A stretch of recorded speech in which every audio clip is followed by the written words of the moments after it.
In 2017, the Castleford Tigers mauled all in their way as they won the league leader shield with plenty to spare. But on the all-important night in October, they fell to a bigger beast. Yet again, when it mattered, the Rhinos reigned supreme. Now, for the first time since the Old Trafford Grand Final, they meet again in Super League, and it's at another iconic football ground. We're at Elland Road, Leeds, for this Betfred Super League Round 7 match, and a bumper crowd is expected to number close to a Super League record. Well, there's a somewhat strange look to the Betfred Super League table. Thus far, weather, of course, has caused plenty of fixture postponements.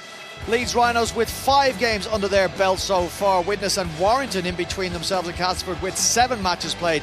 Castleford, well, they have had a disjointed start to the season, knocking out just 4 matches and not having a chance to work on some very important combinations. They can set all that straight here tonight with a victory against their big rivals Leeds.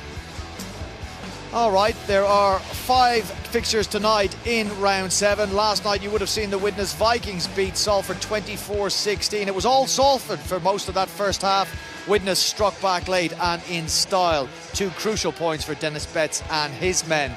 Now Hull FC will host Catalan Dragons, who were nilled at home for the first time last week, and they will be looking to bounce back against an FC side downed by Salford. Warrington are in action against Wakefield, while St Helens travel to take on Hull Kingston Rovers. St Helens winning just 1 of their last 9 trips over to Craven Park. And Wigan play Huddersfield, 8 o'clock kickoff for that one. Those sides drew twice in 2017. Super League yet to see a draw in 2018. Will we have one tonight?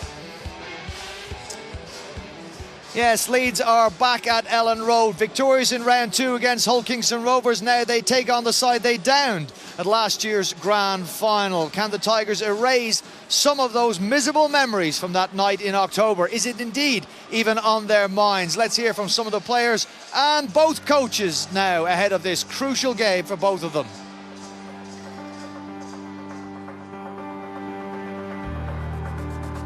Any talk of grand final revenge going into this game?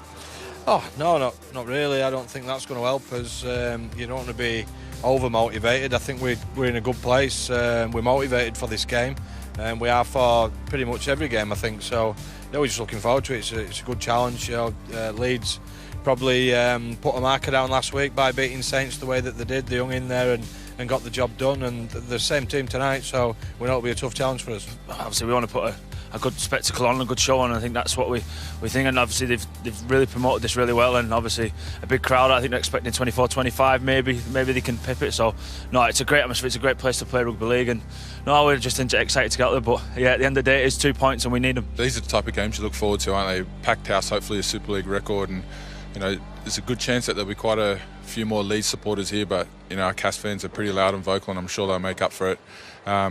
The environment here and the buzz that's going to be when you walk out, it's got to remind yourself that it's a league match. It's going to feel like something a lot more than it is, but it's going to be a fantastic spectacle, I think. I need a player like Richie to organise plays, and yeah, he's a great player, and I'm just complimenting him well, running off the back of his plays and that. So yeah, I'm enjoying it. Hopefully we can keep going forward and playing well. We know the task at hand, and we know what we've got to do. Leeds are playing well. They're missing some numbers, but they just keep getting that job done. Watched them last week against St Helens, and they ground out a hard-fought win, and we're playing a bit of a different stage, a different feel, and our boys looking forward to it. They're very good defensively. Ordinarily, they've got a really good kicking game with Luke Gale, and their offence it stresses it out so much that even if you end up not conceding a line break on conceding a try, by the time you get the ball back and it's your turn for possession, you're scattered a little bit. So it's incredibly hard to play against them. They're a great team. He knows how good a side the Castleford Tigers can be. 4 times they met in the league last year. All 4 went to Castleford. Indeed, prior to the grand final, the Castleford Tigers had beaten the Leeds Rhinos 8 times in a row. But when it mattered, Barry McDermott, on that massive night at Old Trafford, the Leeds Rhinos had the answers. We heard Darryl Powell at the start of that interview package dismiss any talks of a grand final. We're not going to dismiss talks. Do you think it will be playing on the minds of the Castleford Tigers and indeed the Leeds Rhinos ahead of this game? In a word, yes, of course it will. And I'll see your grand final where Castleford had done everything right, got to the final stage and just failed. I'll raise you 66 points to 10. players don't forget games like that. They don't forget results like that, and they stick in the back of your mind. Leeds early last season. About this time last year, around about Easter, they got a good hiding from Castleford, who were right on top of the game. And yeah, they're a formidable side. I'm in for this game, mate. I'm in because all the variations, all the different things surrounding this game get you excited. But look at this stage, look at this atmosphere, and players will want to reward the fans that have come. You could hear that in the interviews, couldn't you, from the likes of Richie Myler and Grant Millington, that playing at such a big stadium, so many people should and will, you would think, inspire them here tonight. It is the perfect opportunity to showcase Super League at its best. You want to get theatrical with us tonight. What are we going to watch? I said I was going to sing it, but I'm not. We're going to watch Beauty and the Beast, in my opinion. Okay, you're because going to contrast two players playing in the same position but playing in a different way. The two number 10s for the respective sides have a contrasting way that they play the game, but they're both crucial to the way that their team will get the result. Now, Grant Millington, he's beauty. I don't think he's ever been called beautiful in his life, but for me, the way that he plays the game is beautiful.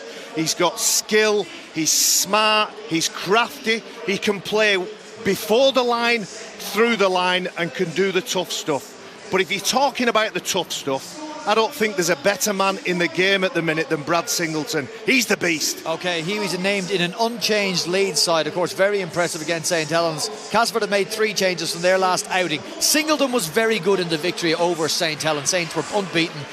What is he developing into, or who is he as a prop now for the Leeds Rhinos? Well, I was part of the Rhinos when we signed Brad Singleton, and what I saw as a 15, 16-year-old kid was loads of heart, loads of desire, and lots of will, and an unrelenting, I won't be beaten attitude. Now, he's just brought that to the top level. I don't think he's got better at it. I think he's just learned to adapt it at whatever level he's playing at. He's a magnificent player. Barry, there will be some junior players in the Leeds Rhinos side. I'm talking about the bench, Mikolaj Oledzki, in particular Josh Walters, Cameron Smith, that will be looking at Brad Singleton now for leadership and inspiration. If there was an edge to this game for either of the sides, would you look at the Castleford Tigers bench and say it is a little stronger and a little bit more experienced than the Leeds Rhinos bench, and maybe therein lies an advantage? Yeah, we discussed this afternoon. We looked at when it hits the end of the first quarter, beginning to the second quarter, as teams start to fatigue. I'm not talking about physically, I'm talking about mentally. Your ability to apply and implement and execute the game plan that you've gone out with, that bench will be very important. Mikolaj is a big human. We've talked about him. Cameron Smith came off with what, for me, was the match-winning tackle last week. If he doesn't make that tackle against St Helens, and those little, probably incremental improvements you make in your game, and your confidence gets a little bit better, you'll get used to performing at this level. Cass have a more experienced bench. Who gets the 2 points quickly, Barry? I'm going to go for a Rhinos win, but I'm going to go for one heck of a game. Just. Okay, Barry McDermott says it's the Leeds Rhinos to win at Elland Road for the second time in 2018 for the Castleford Tigers. Well, they're not talking about the grand final of 2017, but a win here would certainly erase any of those memories. Your commentary team are standing by. Eddie, he took you through the grand final. He's going to take you through this round 7 game from the Betfred Super League. Elland Road is set fair. Huge crowd is crammed inside. We've got some of Super League stars on show, and we've got the first half on the way.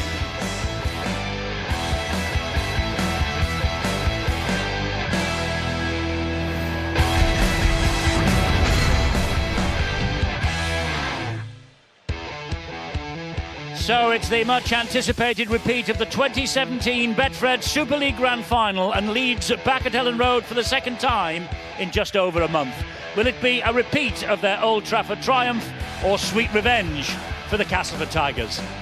Both sides are missing key figures, which is a shame, but Leeds named the same side that ended St Helens' 100% start to the season this time last week, and they will start in confident mood. Ashton Golding and Callum Watkins have both recovered from knocks that they took against the Saints. The forward pack is unchanged too, as is the bench, where we get another glimpse of the next Rhinos' golden generation. Walker, Smith and Oledzki all played last week, and all of them are teenagers. For Castleford, their game against Wigan last week was called off. Greg Eden, Michael Shenton, Joe Wardle and now Jesse Senilifeo are all injured. Oliver Holmes is suspended. Jai Hitchcox and James Clare are on the wings. Greg Minikin covers for the injured Shenton. The new signing from Hull, Liam Watts, is still suspended too. Nathan Massey is named at prop. But the good news is that Junior Moores returns on the bench. That is good news to offset the absence of Lefeo. Well, it's not the first time that these two great clubs have met here at Elland Road. They met in a Yorkshire Cup final 30 years ago. The Beardmore twins, Gary Belcher, John Joyner were in the Castleford lineup. Andrew Ettingshausen, Gary Schofield, Cliff Lyons were out there for Leeds. And Leeds won on that occasion by 33 points to 12. But the Leeds Rhinos as champions, well done to the Leeds Rhinos, by the way, for bringing this grand final repeat to Elland Road. They took the gamble that they would get a big crowd, and hopefully they'll have a record Super League crowd for a game outside of Old Trafford here to watch the repeat of the grand final. Castleford Tigers seeking a fourth consecutive win following their round one hiding at St Helens. This is their first away game since they turned up and were beaten that night, and their supporters are here in great numbers too. So the Castleford Tigers are in the tunnel waiting to come out. It has all the atmosphere, this, of a big occasion, a cup final, a grand final. We're at Elland Road. It's an iconic stadium, and there's something special about tonight, something special on the terraces, something certainly special amongst those players. It's a grand final repeat for Leeds. It's an ideal match to follow on from last week's win at St Helens, which halted the Saints' 100% start to the season. Callum Watkins leading Leeds into position to make their way into this ground. And have a little look at the mascots for Castleford, particularly when they come out. 6-year-old Corey Lynch is one of the Castleford mascots tonight. You'll recognise that name if you're a rugby league fan. Corey's dad is Andy Lynch, who this time last year was playing for the Tigers at the end of his glittering playing career. And he's also coach of Corey's team, the Kippax Welfare, who are also parading alongside the Castleford players tonight as the mascots. And Corey, well, he had a serious operation just 6 weeks ago. His best friend, Phil Whittingham, is out there with him. Finn's favourite player is Luke Gale. And Finn has just had his bedroom decorated in the Castleford Tigers colours. Great night for the youngsters, great night for those two, and the Lynch family are here very much tonight to see Corey's big night as well. Should be a cracker, Terry. Can't wait, Eddie. I'm sure the players are going to rise to the occasion of playing on the big stage. It's going to be a good test for Cast. Obviously, like you've said, they've lost the grand final against this star-studded Leeds side. They lost heavily in round one and then went on to win the next 3 games. Are we going to see the classic Cast of 2017? We're up against a Leeds side that know how to win those big games, full of character. They're very tough, and every successful team is made in the image of their own coach, and Leeds are certainly that. Very good skill on both sides, and I can't wait, Eddie. There's going to be some tries, there's going to be some skill, and it's a fast track. It is a fast track, Elland Road. Referee is Chris Kendall. It's probably the biggest match that this young man has ever had control of as well. 25,004 is the Super League attendance record outside of the grand final, and that was when Wigan hosted St Helens in the 2005 Good Friday meeting. And what about the 2018 Good Friday meeting at St Helens on Good Friday next week? I'm told from Mike Rush at Saints that it is an all-ticket sellout. It will be a full house at St Helens Totally Wicked Stadium next Friday afternoon. Great days for the big clubs in the Super League. Great night here for Leeds Rhinos and Castleford. And it's going to be Castleford who will get this game underway. Jamie Ellis, 100th Super League appearance with 4 clubs, Saints, Huddersfield, Hull and Castleford. Jamie Ellis, and he's going to have the first kick of the night here this evening. Once Chris Kendall is happy that the mascots, the flags and everything else is cleared from the pitch and there is no chance of any accident in the corner. Here we go. Ellis gets us underway. Mouth-watering match in prospect. Golding underneath the kick-off. Great chase from Castleford, led by Millington and company. And, well, the cards are laid out. It will be interesting to see how this one pans out. It was a rip-roarer of a grand final. Yeah. big job up front. I was talking to Luke Gale before the game and I said, where's this game going to be won? I said, it's all down to the forwards, all the middlemen need to make sure that they're dominant.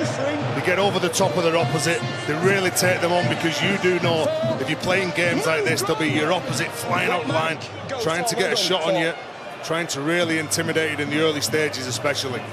Brett Delaney carts the ball up on the 5th tackle to the 40-metre line. Leeds attacking from left to right. Myler slides the kick in between a couple. That's a lovely little kick. It was outside the 40, not a 40-20, but beautiful kick for territory. He's fitted really well into the Rhino structures and systems. You heard Joel Moon talking about how he needs a player to take the responsibility of leading the team around the pitch. Many thought that Richie Myler, when he joined from the Catalan Dragons, might lack in that area, but he's told everybody connected with the Rhinos, look, I've always had it in my skill set, I've always been able to do it. He told Brian McDermott, give me the chance and let me be the leader. First scrum of the evening, head and feed to Castleford, the team that took Super League by storm in 2017, finished 10 points clear of the field. Sadly for them, they just fell short at the final hurdle. And Darryl Powell, Ryan Sheridan and company, they want a big performance tonight. They lost heavily round 1 against St Helens, unbeaten since, and would like to lay the marker down for the rest of the season to come. It's Paul McShane, gets the ball away to Nathan Massey. The run from Massey gets Castleford over the halfway line. Shane is in there again, former Leeds man, of course. This now is Grant Millington, another good 10 metres gain, as you'd expect. Ball goes back then to Gale. Gale will hoist the kick down this left-hand side. Briscoe is underneath it. And Tom Briscoe returns the ball as far as Milner and Massey, and they effect the tackle. He's a good player, Tom Briscoe, when he's on, isn't he? Made the most tackle busts for the Rhinos last year, so Castleford have really got to make sure that they switch on if Luke Gale's going to target that man early on. Tom Briscoe celebrated his 28th birthday last Monday. A couple of tries against Hull, 50 tries for Leeds now. Here's the man that Barry has now dubbed the Beast, Brad Singleton. Beauty and the Beast. You're the beauty, Barry, we all know that. I'll give Grant Millington that. I think he plays the game beautifully. That's Callum Watkins. Gets it away to birthday boy Briscoe. Hounded down to the ground though by 3 very quick defenders in his face. Oh, over the back of Jamie Jones-Buchanan. Nearly caught Mullally on the hop, and that's not the best pass from Mullally. Got it away to Ablett, but Leeds get out of trouble very well. Ash Hundley with the kick downfield. And here comes the Castleford Tigers in the shape of Jai Hitchcox. Lost valuable metres then. Miscommunication with the Rhinos. They didn't know who was going to get the ball. The sloppy pass from Marker. The first puts them under real pressure. Anthony Mullally just looking to get rid of that ball, panics. Massey takes it forward to almost the 20-metre line. McShane waits at dummy half, goes to the right-hand side, and he finds Ellis. Ellis, he showed it to one. He nearly fooled Joel Moon, but Moon, in the end, read the script. This is Webster. Here now, Mike McMeekan. McMeekan being shuttled towards the sideline. He goes down quickly to avoid that. Webster behind him.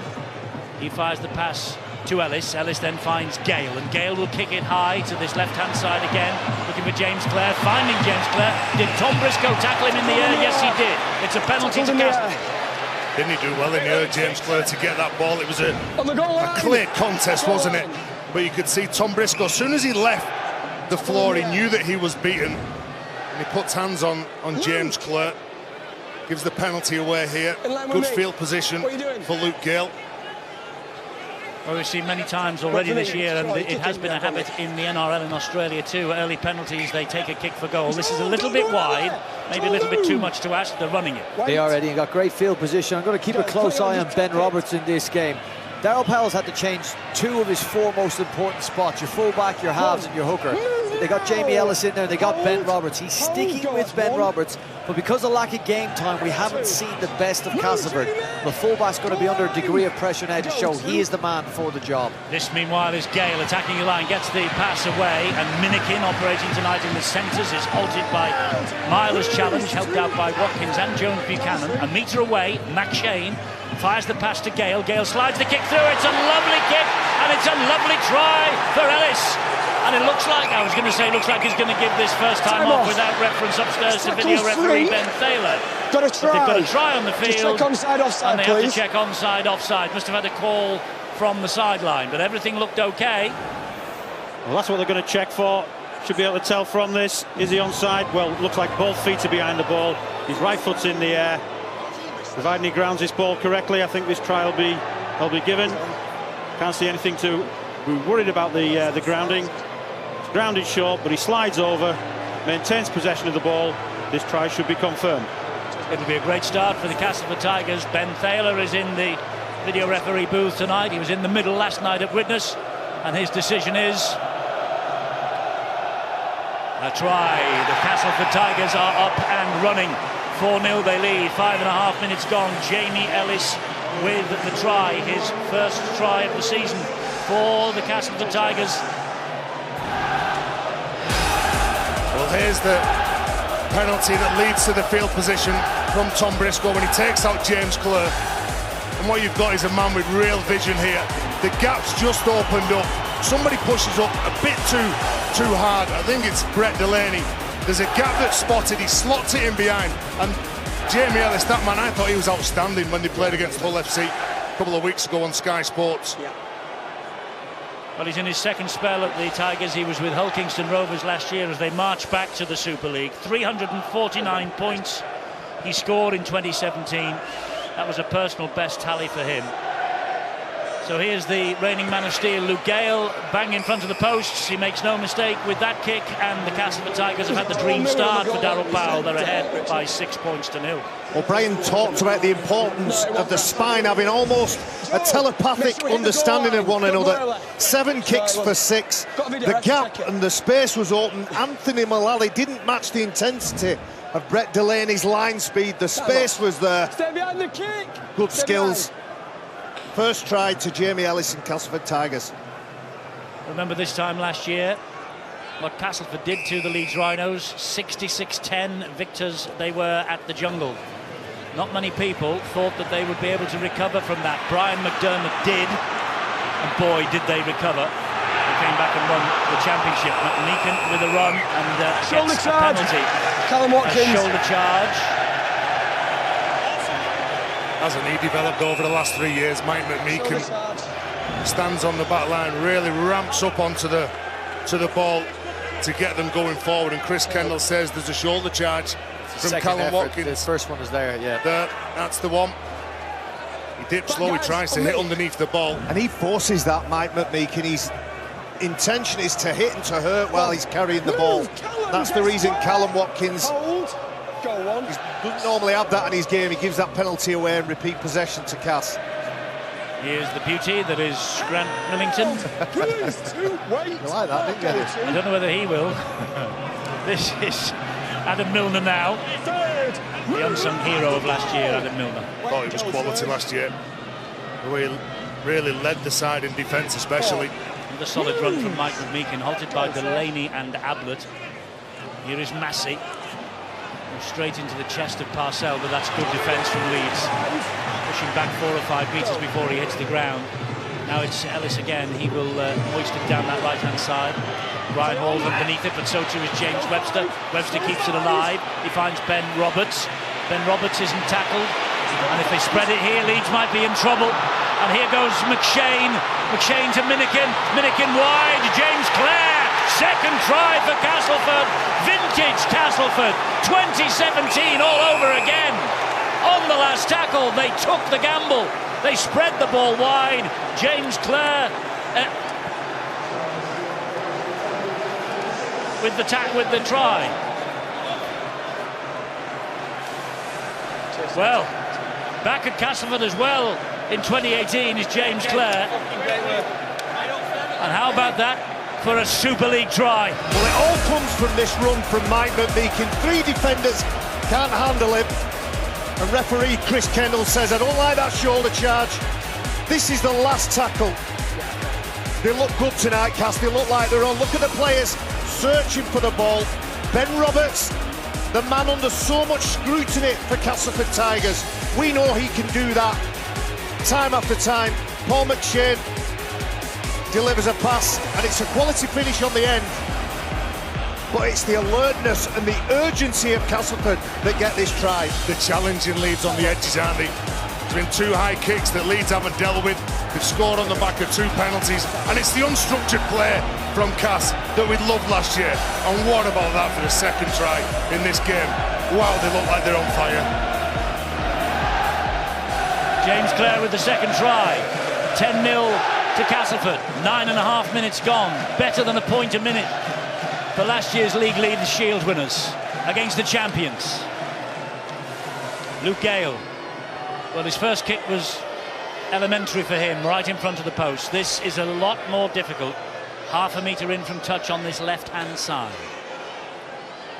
If he kicks this, what a boost it will be. Luke Gale on its way. What a kick from Luke Gale. Castleford red hot at the start. They lead 12-0. Eddie, it's Castleford of 2017. Psychologically, this could be a massively important game for Castleford. Far more important than the 2 points they would get if they won it. They need to show everybody that last year and the heights of last year wasn't a flash in the pan. The way they put that score together was phenomenal. It reminded me of the side that ran through Super League with such ease until they got to the grand final last year. Great cameos from Ben Roberts and Paul McShane in that. Well, they will be buoyed by the start that they have made. What have Leeds got in response now? Remember, they haven't beaten Castleford in a weekly round fixture since Easter 3 years ago. They went to the jungle. They won by 26 points to 12. It's 5 years since Leeds won a home game against Castleford. June 2013, 42-24. And this is a home game for Leeds, even though they've switched it to Elland Road. Here is Gale. This is Minikin, and Minikin's found another hole. He has support behind him. Minikin trying to turn round Ash Golding and keeps to his feet and eventually goes down. Clare was on his outside. Clare was just behind him. There was also Alex Foster steaming up on the inside as well. Here they come again with Gale. Gale finds Milner. Milner flicks the ball away to Millington. Here is Ellis. They're keeping this ball alive. Keeping it alive again, McMeekin, but he goes to ground. Last tackle we have reached here for Castleford. 15 metres away, right-hand side of the field. Ellis's kick into the centre, into the danger area. Foster! Alex Foster gets another! Time off. Well, he'll get another if it's given the green light by Ben Thaler. They have a try on the field again. On the actions of McShane to make sure he doesn't obstruct any Leeds players. He's looking for obstruction against Paul McShane. Not a problem here, Eddie. I do think these calls should be given on the field, Stuart, rather than checking everything. But anyway, over to you. Well, I think he's got a problem, as he said, with Paul McShane. They're all onside from the kick. Paul McShane's in the mix when the challenge goes up. Well, Richie Mile is trying to block him, so I don't think there's a problem there at all. Although he didn't catch it cleanly, I don't think there's any touch by a Leeds player after he's touched it. McShane's not a problem there. Mile is trying to block him. Look where he's got it. That's incredible, It's got to be a finger. Mylan actually tries to block Foster as well. He's caught it on his shoulder. He's caught it on his shoulder, lost it, regathered and grounded it. Have a look at this. Well, he just grabs it back. First go. He just grabs it back before he touches the Leeds player there at the end. He gets possession of it, and it's grounded correctly. This will be a sweet moment for Alex Foster. He was a great signing for Castleford last year. Former Leeds man. And Castleford, look at them. They know what this is going to be. And a try it is. Alex Foster, a former Leeds junior. A 2013 debut as a substitute against Widnes in a big win. Alex Foster has just scored the third try for Castleford here at Elland Road against the champions in the first quarter of the game. There are glum faces on the terraces from the Rhinos fans. Oh, look at this. We love it when teams go the short side. Paul McShane recognises that they've got numbers. There was a 3-on-2, they go through.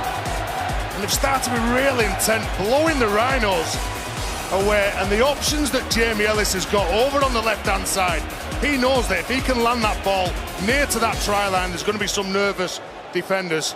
Wow, big start, big start. Well, let's put this start into perspective. 3 tries in 10 minutes here at Elland Road tonight. 66-10 12 months ago at the Jungle. 3 tries for Castleford in 16 minutes. Well, I mean, they are looking, you see this. Another kick is successful. They lead by 18 points to 0. They do look sharp. I'm not sure what score they'll get to. I don't think Darryl Powell will mind, but he'll want his side to erase any sort of negative memories of last year and their sluggish start to this year. They have won their last 3 games in Super League, but it's been relatively unconvincing, Eddie. And let's give Greg Minikin a rap. He's over here in this left centre. When Shenton didn't make this match and he's up against Callum Watkins, I thought it would be a tussle and Watkins would come out on front. So far, 12.5 minutes, you'd have to say Minikin is looking red hot. And here he is again, Mike McMeekin.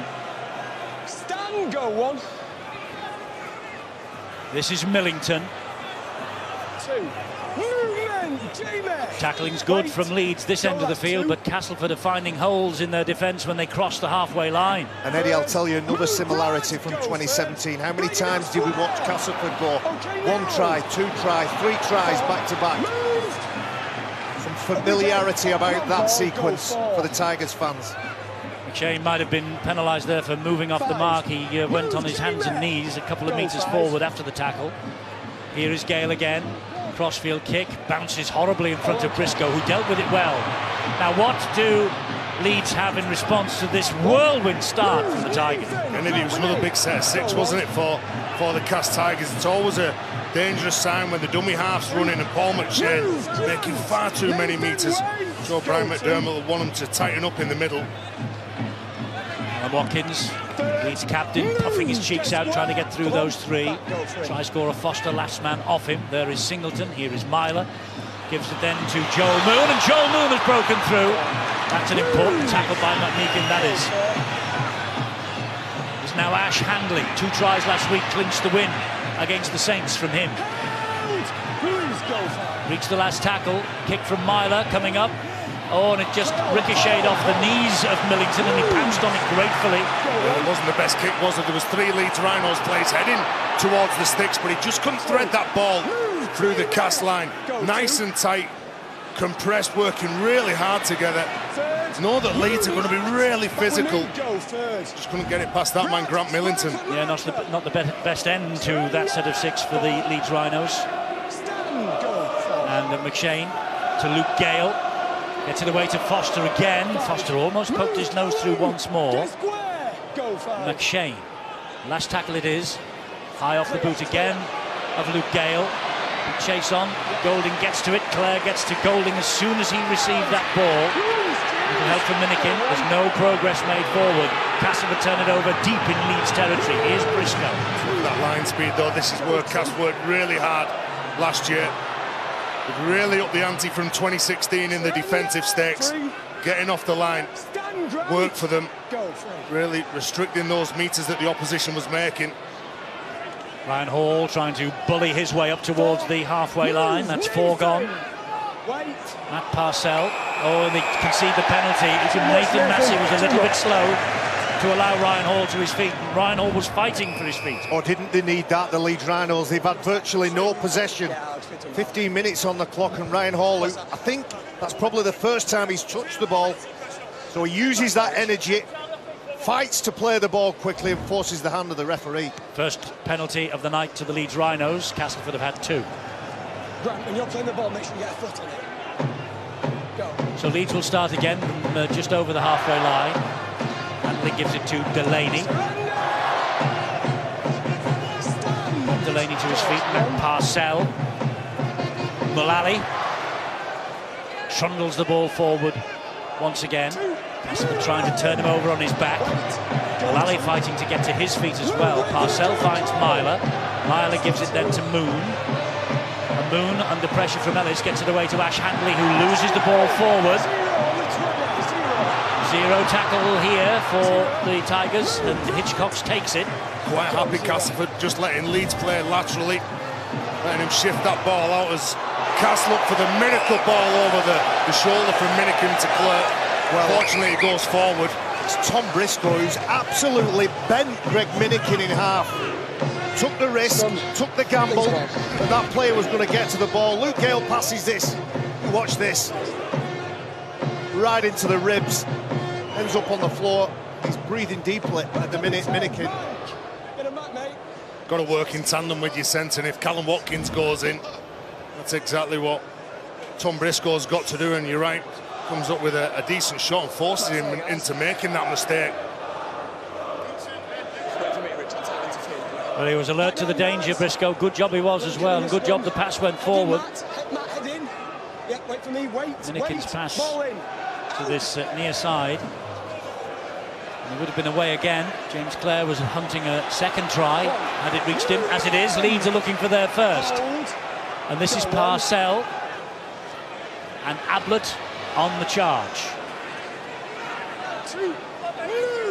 Missed the defeat at Widnes after his 5th World Club Challenge appearance. This is Myler.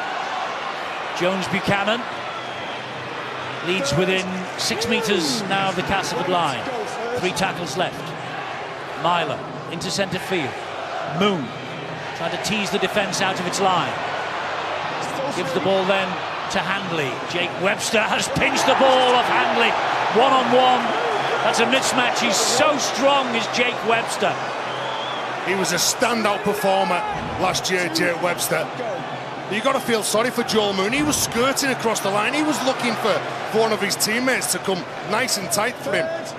Going to run at the defensive line, pull a defender out line. Nobody was turning up. That's the reason why he was running sideways. 5 other matches, or rather 5 matches taking place tonight. 4 others elsewhere. Keep a lookout on the bottom right of your screens this evening. Impossible for me to keep you informed on each and every score, but that's the first one we've had tonight. Holler ahead 12-0 against the Catalan Dragons. Warrington are leading Wakefield 10-4. Look out for them all as they come in through the course of the evening. Them big meters in that set 6. Kicking on the 4th play. Perfect kick, just standing up on the in-goal area. And again, Cass look to attack through the defence here. Here's Watkins. Good work from Callum Watkins. Excellent tackle from Alex Foster. Parcell scampers away from dummy half. Moon will take it forward, gives it back to the skipper. He then gives it to Golding short on his inside. And Ash Golding goes down, or doesn't go down, his tackle standing up, and that is tackle number 5. So the kick here from Myler. A tester for Roberts. Ablett's after him. Oh, Roberts has missed it. Fortunately for him, there were reinforcements behind him. You know, Eddie, there was a lot of effort there from Carl Ablett, but he was on his own. That ball maybe bounces a different way, and there's a lot of focus on Carl Ablett. Some Leeds Rhinos shirts around that. Could have been a try then. Look at that. Carl Ablett, the only man that's around. Maybe missed the chance then, the Rhinos.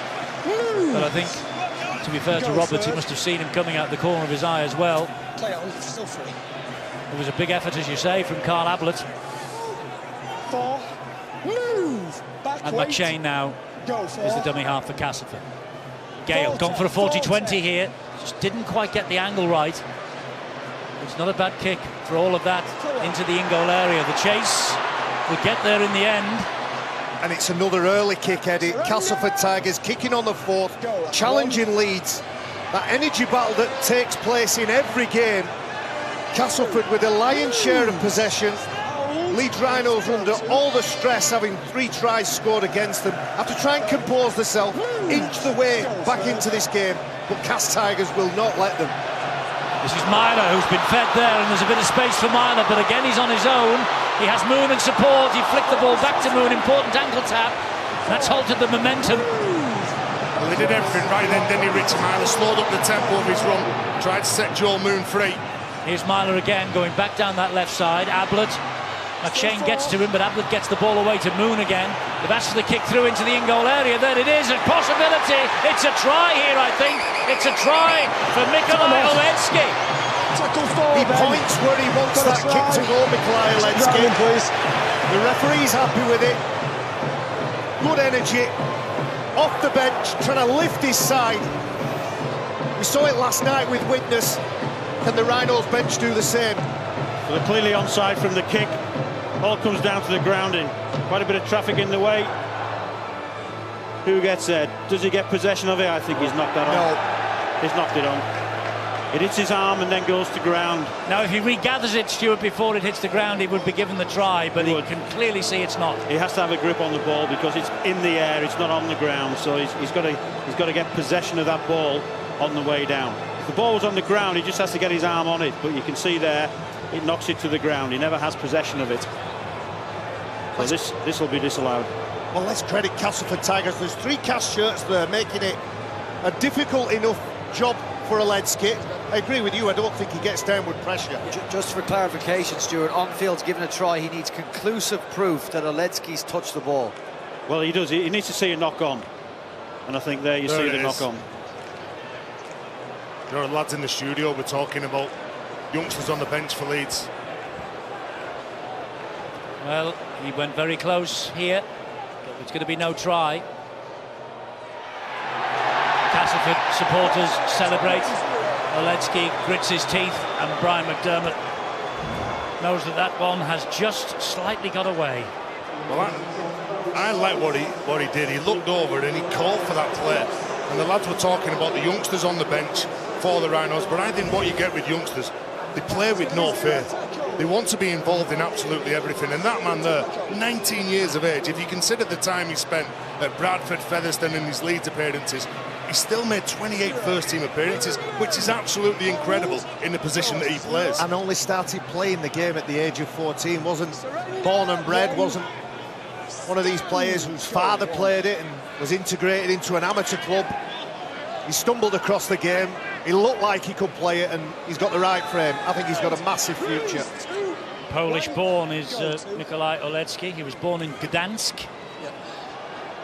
This is Roberts. Now it's Minikin. Minikin trying to go inside Watkins. Jones Buchanan's there in reinforcement. Clare to Gale. And Junior Moores is off the bench. He missed the last game against Salford. State last year with a knee ligament injury. Came back and helped them cling to the league leaders' shield. Here's Matt Cook, another substitute. There's a difference in the 2 changes that Darryl Powell has made. Experience there, and here is a chance, and Junior Moores has just come off the bench, and only his 2nd involvement, and he scored the 4th Castleford try. Well, Leeds have got no answer to this. 22-0, 23 minutes gone. Junior Moores marks his comeback. No wonder the Leeds fans are looking glum. Darryl Powell, well, he's talking animatedly down his walkie-talkie. Sure, he's got no more tricks up his sleeve. Castleford at 22-0 up. He'll have enjoyed that try. It all came about. Eledzki off the bench, can't ground that kick, but look at the precision of that pass. Paul McShane taken by the young man who's brought up 200 metres away from this Elland Road Stadium over in Belle Isle. You'll have enjoyed that.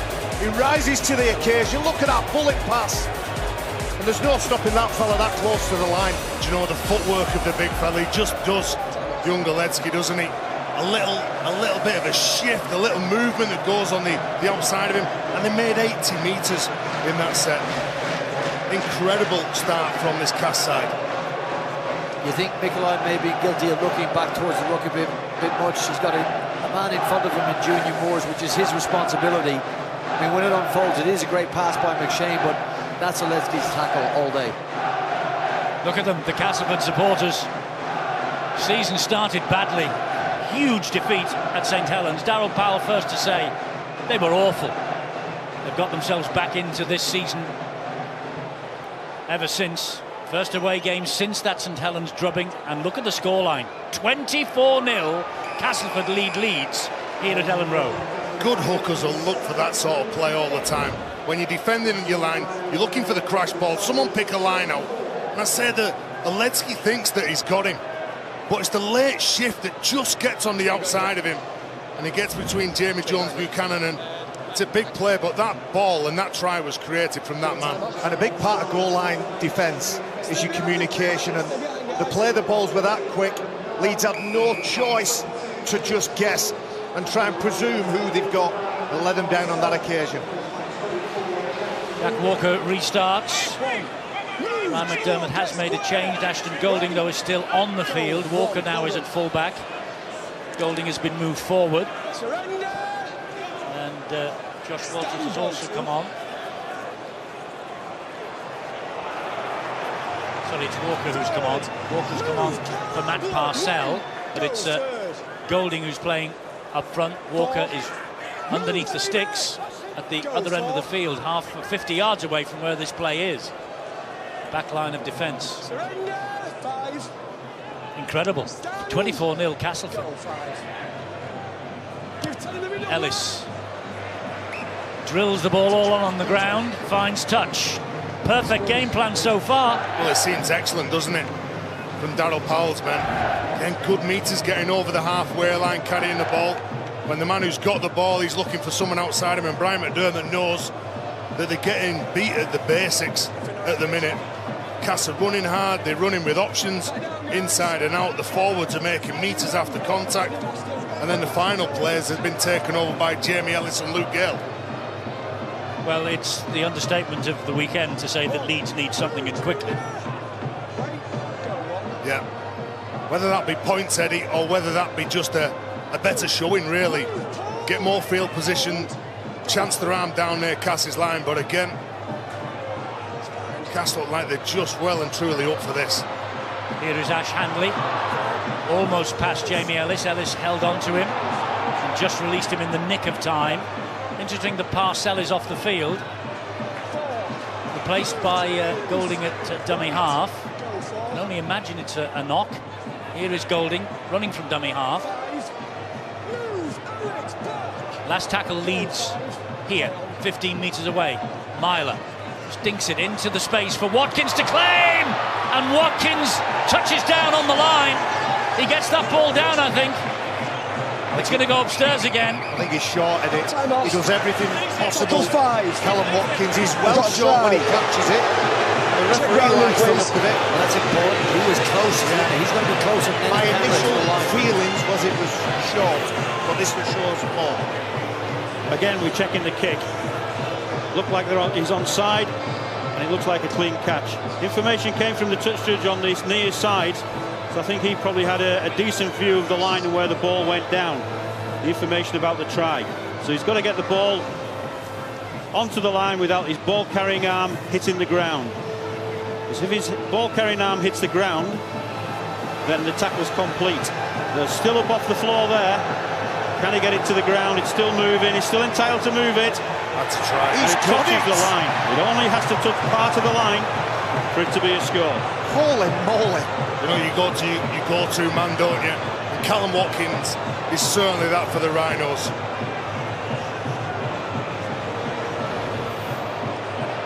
Ben Thaler's had a good look. And I think Leeds might be back in the hunt. Try is given. The captain's knock from Callum Watkins. 4 points to 24. The important thing is they're on the board. There's something to build on. Eddie, you said, well, what do they need? Well, this is not a bad answer, is it? Yeah, it's a good kick from Richie Myler, but he's got to be committed, Callum Watkins, to get that. Like I say, he's the go-to man, whether it's in the air or just in field in general. He's such a talented athlete, doesn't give up, knows exactly where that try line is, and he's under some pressure as well, but still manages to get that ball down. He is talented, but that try is not built on talent. Oh, but he's missed with the conversion, is Callum Watkins. Well, a great effort to get the ball down under so much pressure. That's not talent, that's just a desire to get his side back into the game.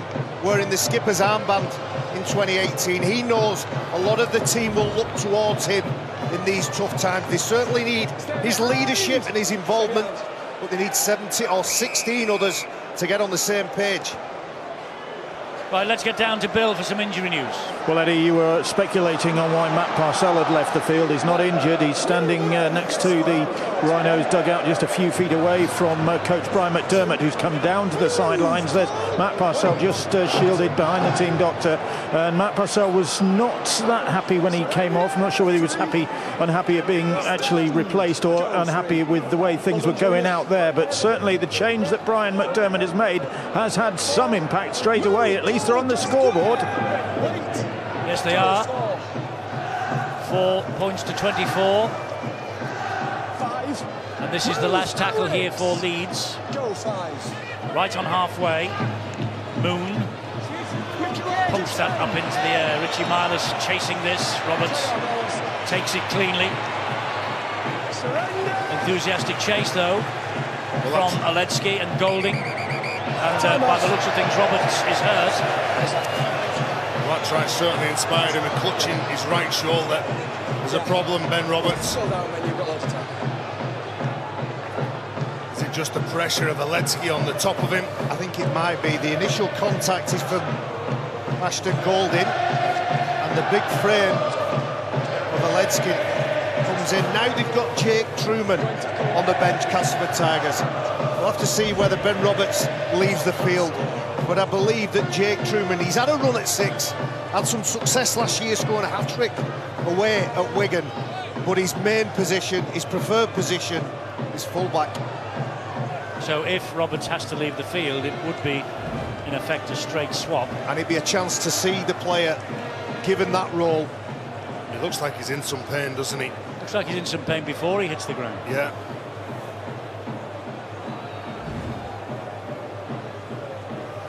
Giving him every opportunity. It's his 5th game at fullback. 6 fullback appearances in 2015, by the way, for Ben Roberts, and Castleford won 5 of them. He's okay. He's going to play the ball. The man who played standoff in the grand final. Junior Moores takes it forward, 15 metres out from his own line.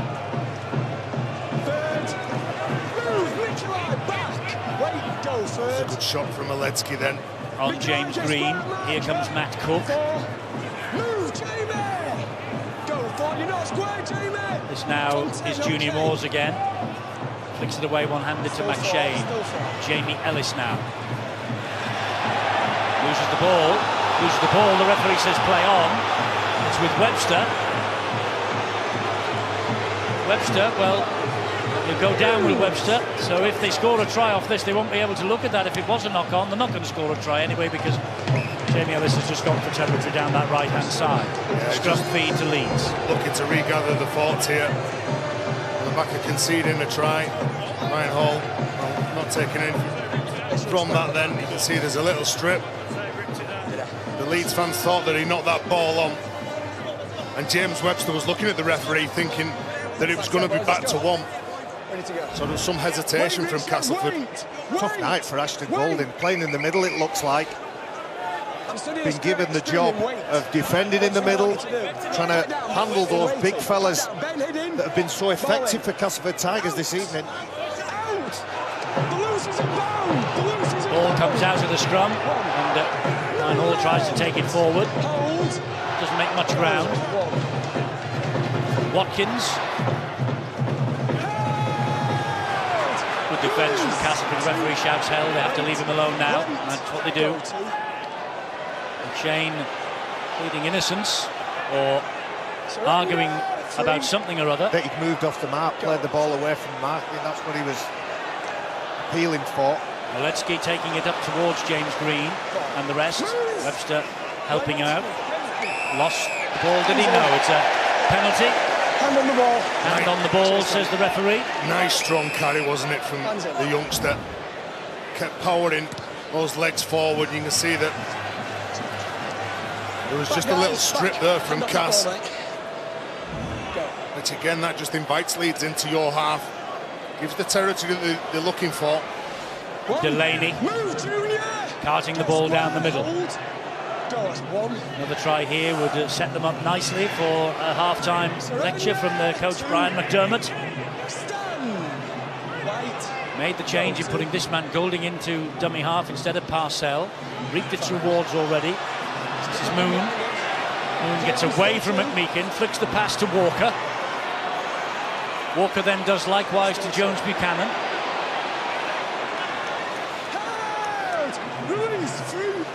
Wait.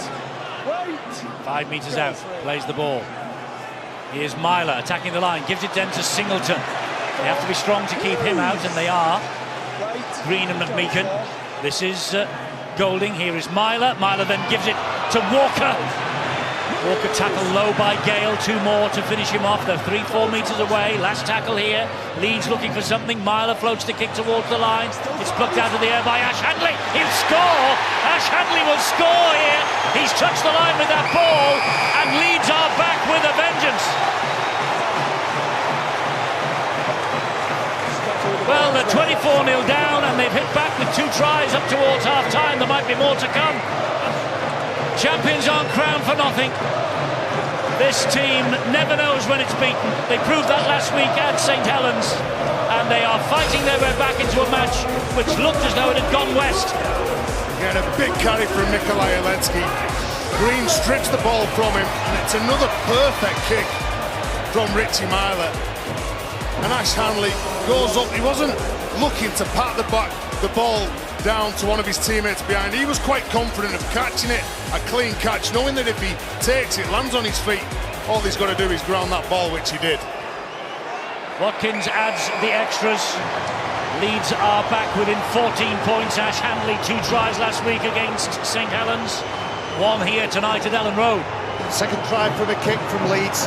Darryl Powell, when he gets his team in, will say, don't allow Moon and Myler time at the back end of the sets. Put some pressure on them and don't let them get those pinpoint kicks away. Well, he must have been delighted not long ago with a 24-0 scoreline in his favour. He's obviously disappointed on the concession of those 2 tries, the Castleford coach Darryl Powell.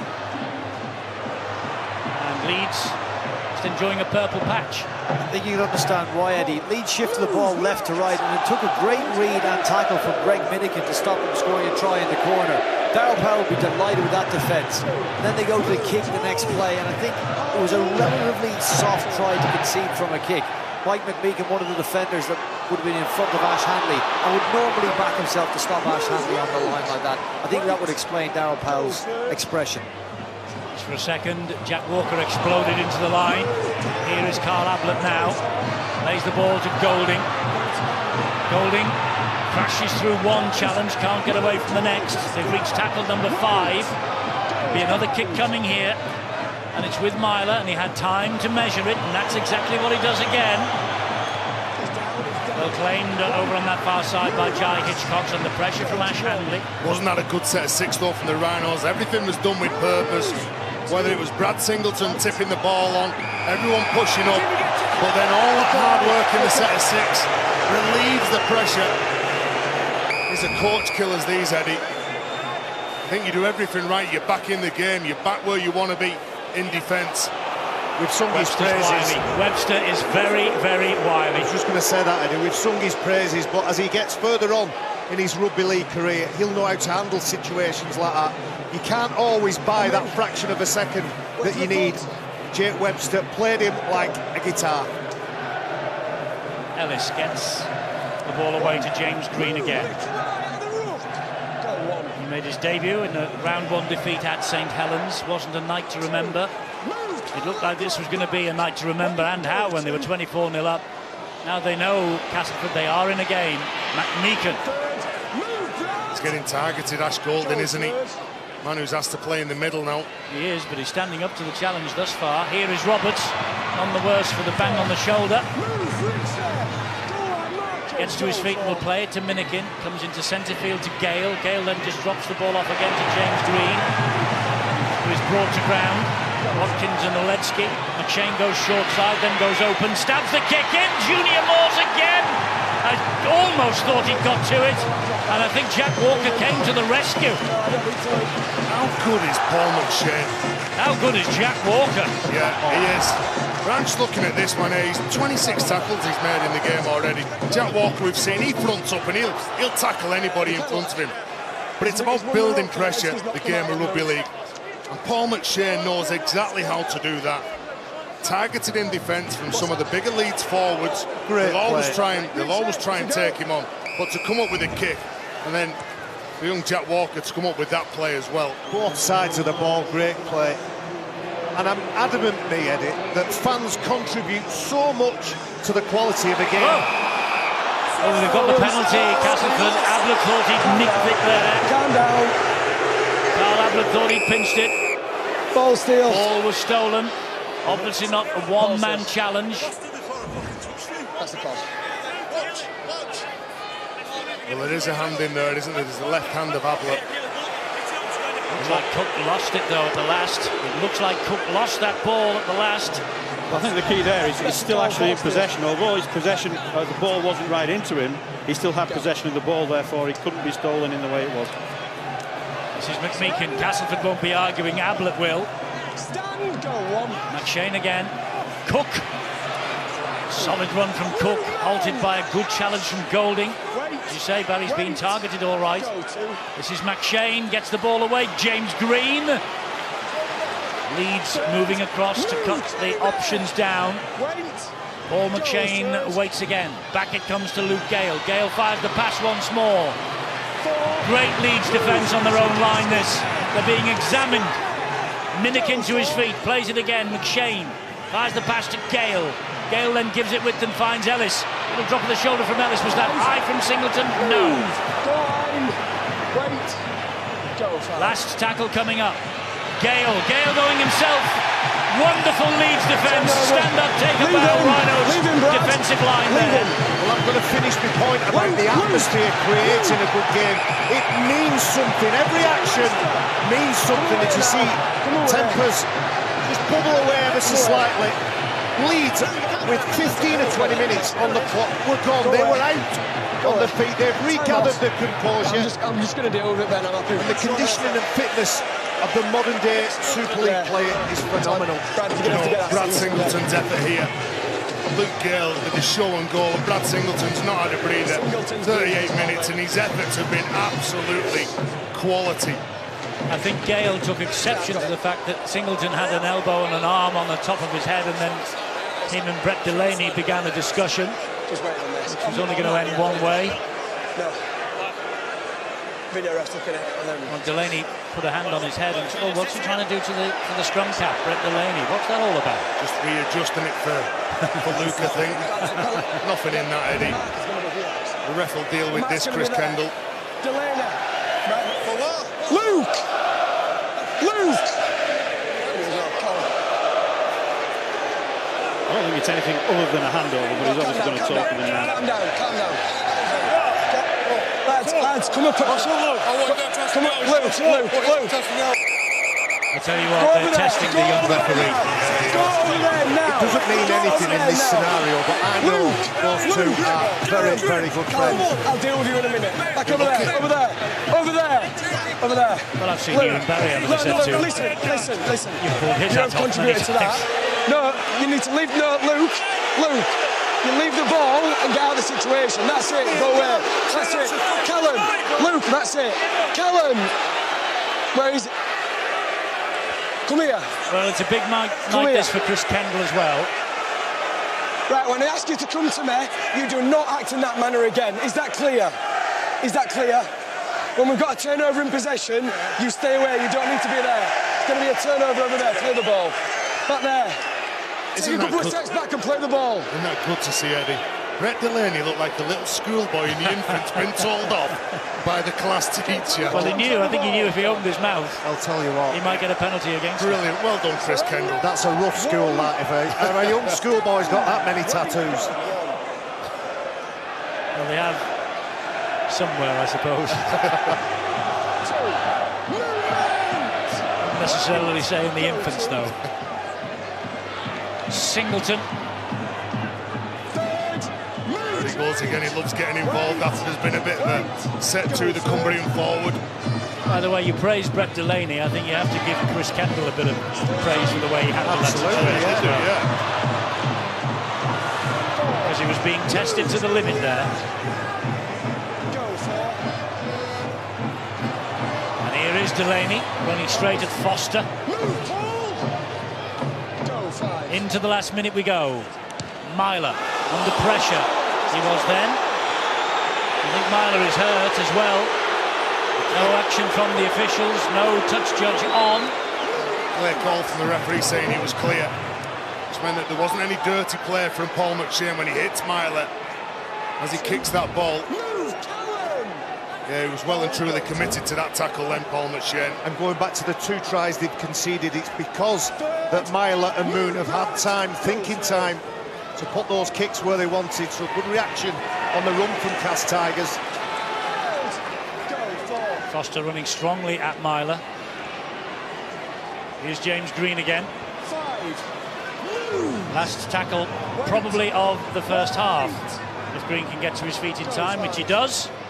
Oh, and a drop goal attempt here from Luke Gale. A drop goal attempt from Luke Gale. I think he's got it, you know. He has. Luke Gale from just inside the Leeds half of the field. Towering 1 point to this. Look at this. 45 yards, straight as a die. Extra point could be so vital at the end of this match. Wonderful kick from Luke Gale. Well, Leeds were hit by a whirlwind. In 23 minutes, they were 24-0 down. Ellis, Clare, Foster, Moores, all improved by Gale. Then the Leeds revival. Watkins, Handley. Watkins kicked the goal, 10-24. On the stroke of half-time, as the hooter sounded, Gale's drop goal. 25-10, Cass.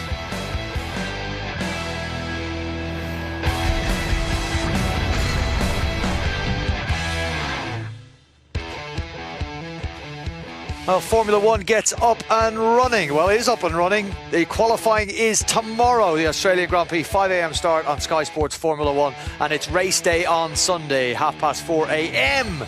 for that one. Again, Sky Sports Formula One. And if boxing is your bag, big fight night tomorrow, white brown, 7 p.m. on Sky Sports Action.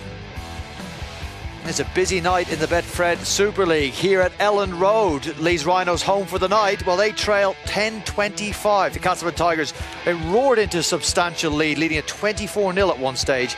Rhinos hit back with a couple of tries through Watkins and Handley, but it has been the Tigers in control for much of that first 40 minutes. 4 other games in round 7 of the Betfred Super League. Tonight we give you a quick update. KCOM Stadium, Hull FC leading 12-4. Griffin and Talanoa with the tries for the home side. Samoa hit back for the Catalan Dragons. Warrington are trailing at home against Wakefield. The pair for Tom Lynham in that match. Reece Lynn, Bill Tupou and Liam Finn, though, crossing for Wakefield. 12-14 at half-time. And St Helens, Luke Thompson and Ben Barber, 7th of the season, and a Danny Richardson penalty see them lead.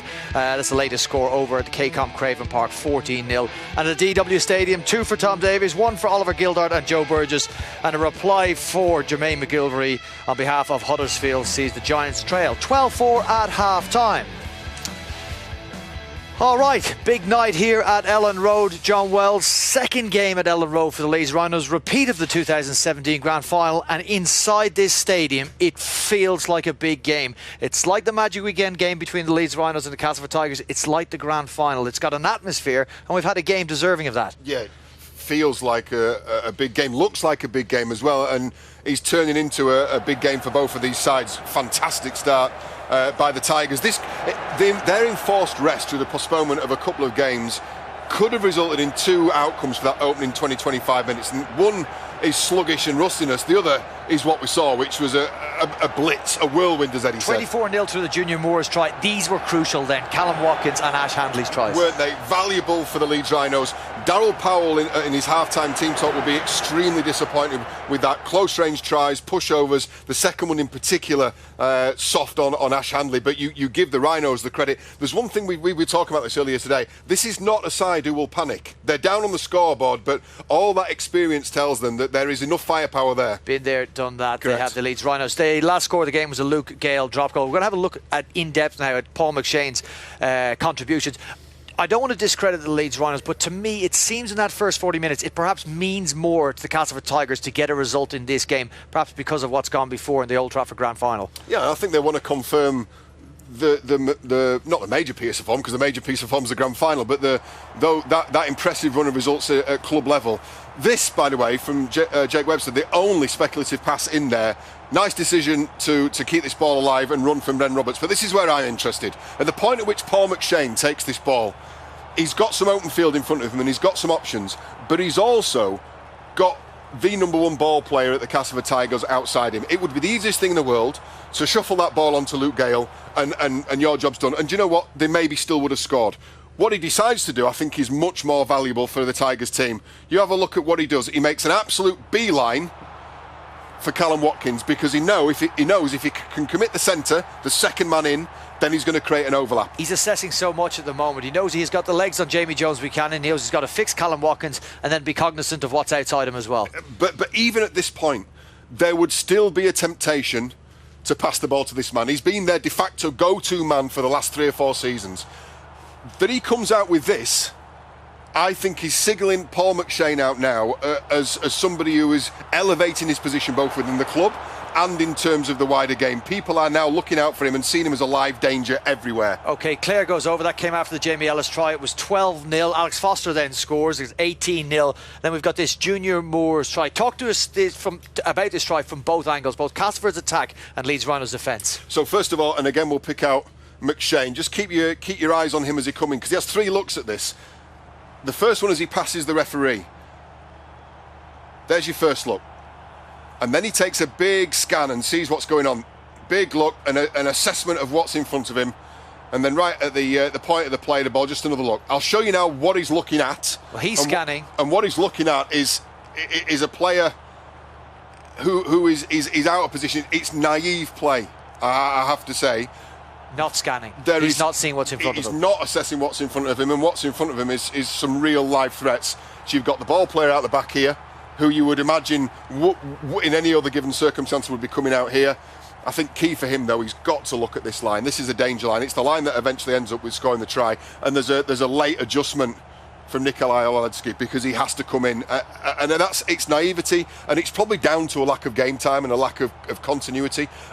And that will be improved. I have no doubt Brian McDermott will spend time with this man, but there's lessons there for everybody. We'll come back to Paul McShane, then we'll focus on the positive, because that's an outstanding ball. He's been throwing passes like that for quite some time now, and Junior Moore's only on the field for a short period of time. It just shows you that within a team environment like that, there is still in this Castleford Tigers team, not just 1 or 2, but 3 now, when we're talking about Paul McShane, peppered within that team, who are capable of those golden balls. OK, you will have Luke Gale with you at the touchscreen at half-time, if it is a Castleford Tigers victory. Full-time, sorry, it's just at half-time, I'm here. At full-time, it'll be Brad Singleton here at the touchscreen. Yes. OK, a man Barry McDermott picked out before the game. It's been far from 100% perfect for the Castleford Tigers, but it's been very close to it. Brian McDermott, though, and his side, they've been there, done that so many times. As John says, they will not panic. They will be very relaxed, despite the fact that they trail by 15 points at half-time.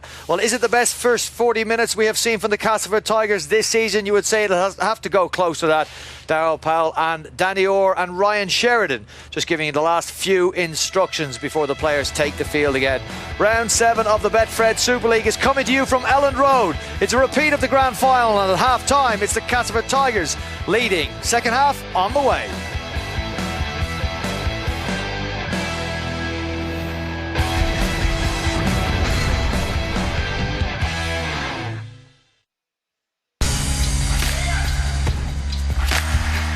Undefeated champions collide in Cardiff on Saturday week as Anthony Joshua meets Joseph Parker in a World Heavyweight Unification showdown. There's a packed undercard too. Coverage gets underway from 6 on Sky Sports Box Office. Now, Sky customers should go to channel 491 or Box Office to book this event. For more information on all the ways to watch, go to skysports.com/Joshua. Cable customers, you should contact your operator. Here at Elland Road, the Leeds Rhinos are trailing to the Castleford Tigers by 25 points to 10 as we prepare to start the second half of this rematch of the Betfred Super League Grand Final of last year. At the moment, Castleford bang on course for some sweet revenge for what happened at Old Trafford last October, but 40 minutes and 15 points the difference. We shall see as Castleford bring the kick-off back in the arms of Mike McMeekin. Back 10 metres, wait, go, one. Good. Traditional colours for the Leeds Rhinos tonight, attacking from right to left. The changed jerseys for Castleford, mainly in black and orange. And Paul McShane had a big first half. To Junior Moores, who scored a try and got to within inches of getting a second, having come on as a substitute during that first 40 minutes. James Green has shown up well as well since he came off the bench. McShane to Moores, midway inside the Leeds half of the field. McShane gives it back to Gale, and Gale goes down the left-hand side again high. Briscoe does well, sorts that out, and then three defenders sort him out. Let's get the half-time news, shall we? Bill Arthur has, of course, as always, been listening closely to what the coaches have said. Eddie Brian McDermott came out of the Leeds dressing room looking pretty stony-faced and looking for a big improvement from his side in the second half. He's looking for more of an arm wrestle as well. Disappointed with the stop-start nature of the game. A lot of penalties he feels, and one or two of them hard to justify in his view, and that hasn't helped his side find any fluency. They're hoping to do so now, Eddie. They are, and they're in possession with Golding, who's fed by Jones Buchanan. It's the last tackle coming up here with Myler, and he gives it to Moon. And Moon heads the kick towards the corner. Oh, it's flicked back. It's a perfect start for Leeds, and it's Joel Moon. No, he's turned it down for a forward pass. Well, it nearly was a perfect start, wasn't it? Both sides completing the first set in the second half. And Ash Hanley, look at him trying to tap the ball back to Joel Moon. Unfortunately, the referee, Chris Kendall, says that that's gone forward. Well, it's actually classed as a knock-on, not a forward pass, because he was never in possession of it. He's just knocked it, and it actually travels forward from where he knocks the ball. Well, so there you are. That could have been the dream start to the second half for the Leeds Rhinos. As it is, Castleford escape. They breathe a little sigh of relief. Let's get back to Bill, shall we? Yeah, well, that was the fluency that Brian McDermott was looking for, or very nearly the fluency, and he's hoping that Leeds can improve on where they were at the end of that first half. At least they showed some signs of life. Coincidentally, once he'd taken Matt Parcell off, and the word is that there's no injury there, it was purely a tactical substitution. Meanwhile, Castleford Tigers coach Darryl Powell, as you can imagine, pretty pleased with his side's display. Certainly the first half hour, he was purring over that, was the Tigers coach.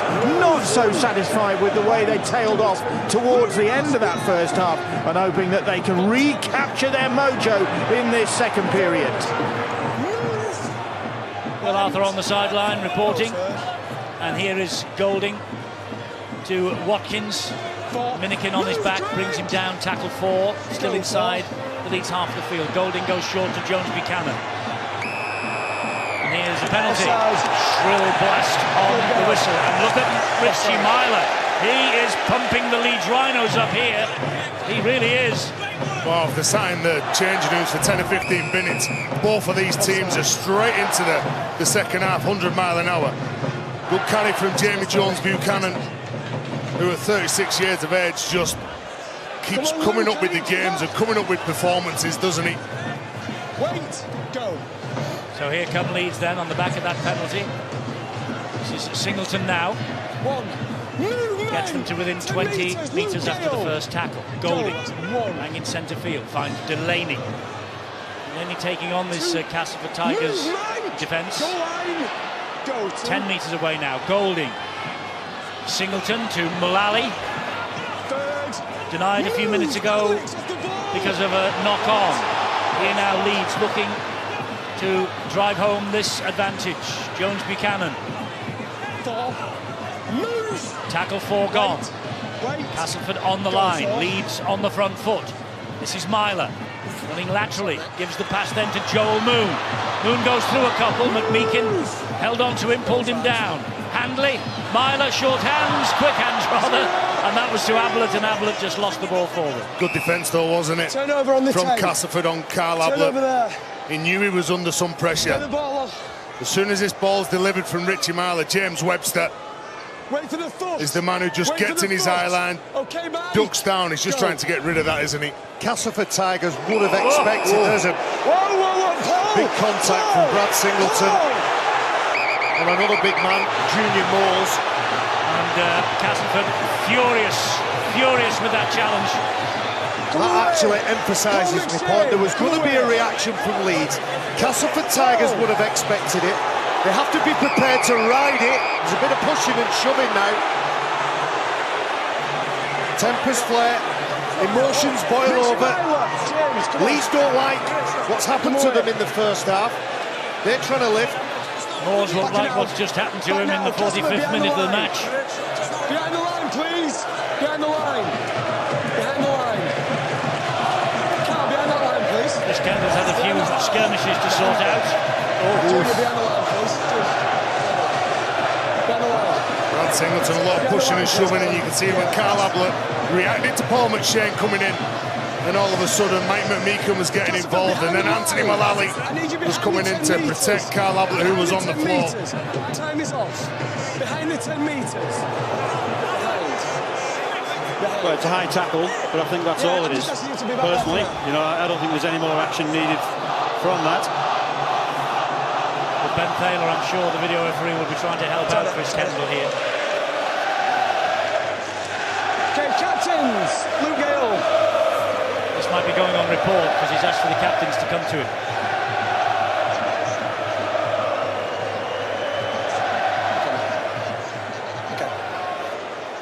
It's a penalty.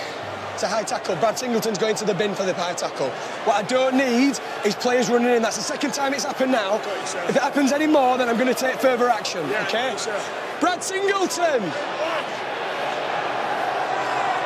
So it's a high shot. Although you wouldn't have thought so, looking at that face with the blood from the mouth of Brad Singleton. He came out with that at half-time, Brad Singleton. Well, he's the enforcer for the Rhinos, isn't he? Unfortunately, from that tackle, it's 10 minutes in the sin bin. Let's have a little look at what Leeds Rhinos have got now and who's going to line up and carry this ball in a cast jersey. Sean, if that man would have been on the field, he would have been the man who's picking out the cast player. There's a 10-minute window of opportunity for Castleford Tigers now. They've got 13 versus 12. They're the masters at creating and exploiting space. Can they post points in these 10 minutes? And Stuart, he's in the sin bin because that's deemed by the referee to be a deliberate attack to the head. Is that right? No, well, it's just deemed greater than normal high tackle and not worthy of a send-off. Here's another penalty. They have the option of doing that this season, using it for foul play. Well, Jamie Jones Buchanan trying to turn Blur around and onto his back. Wait! Said last week against Saints, I thought he was tremendous, Jamie Jones Buchanan. He was, but that tackle was completed. Yeah. Well, they're not going for two, Castleford. Why would they? They've got greater numbers. And it's a 15-point lead anyway, 17's neither here nor there. Wait! So they're going for the big one, and here is one of the big ones, Junior Moores. Move, teammate, off the ball! Wait, go to. This now McShane gives the ball then to Ellis. McMeekan is still not halted. The referee shouts now that he is. So they must let him go. And they get another penalty, Castleford. Such a powerful player, isn't he? Mike McMeekan. 4 players around him. On the goal line. They were trying to lift the leg. He wouldn't give his leg up. He wouldn't go down. What are we doing? Wait for me. Wait. Goal line. Off we go. So another penalty, the second in quick succession for the Tigers. Green will drive it in again. Surrender. Trying to make this one-man advantage pay. Underneath the post, they're still messing around on the floor with Castleford. Gale gets it away to Roberts. Roberts goes wide. Good defence. James Clare is almost in row A of the stand on the far side. Eddie, it was good defence out wide, but I think it all comes up with Callum Watkins. When you watch Callum Watkins and the ball shifted, look at him. He's pushing across. He's not getting involved with the cast players, which then gives confidence to the men who are defending outside of him, in Tom Briscoe and Richie Myler. If Callum Watkins jams in and hits a lead runner, all of a sudden the edge defenders are caught short. there is plenty of feeling in this game. You get the sense that after everything that sways one way or the other, the respective sides are celebrating like it means everything. Ben Roberts getting a bit of treatment. The picture he was just faced with as an attacking fullback is something, if he's going to stay at fullback, he's going to see many times this year. I think the pass he threw is the pass Tom Briscoe would want him to throw. It's the easier one to defend. Perhaps the tuck and go himself or a short ball. Yeah, that might have been the option. Watkins then for Leeds. Briscoe, beg your pardon, Golding gives it to Delaney. Delaney hits the deck. Luke Gale straight into him, wasn't he? Because he was the one who put him on his backside.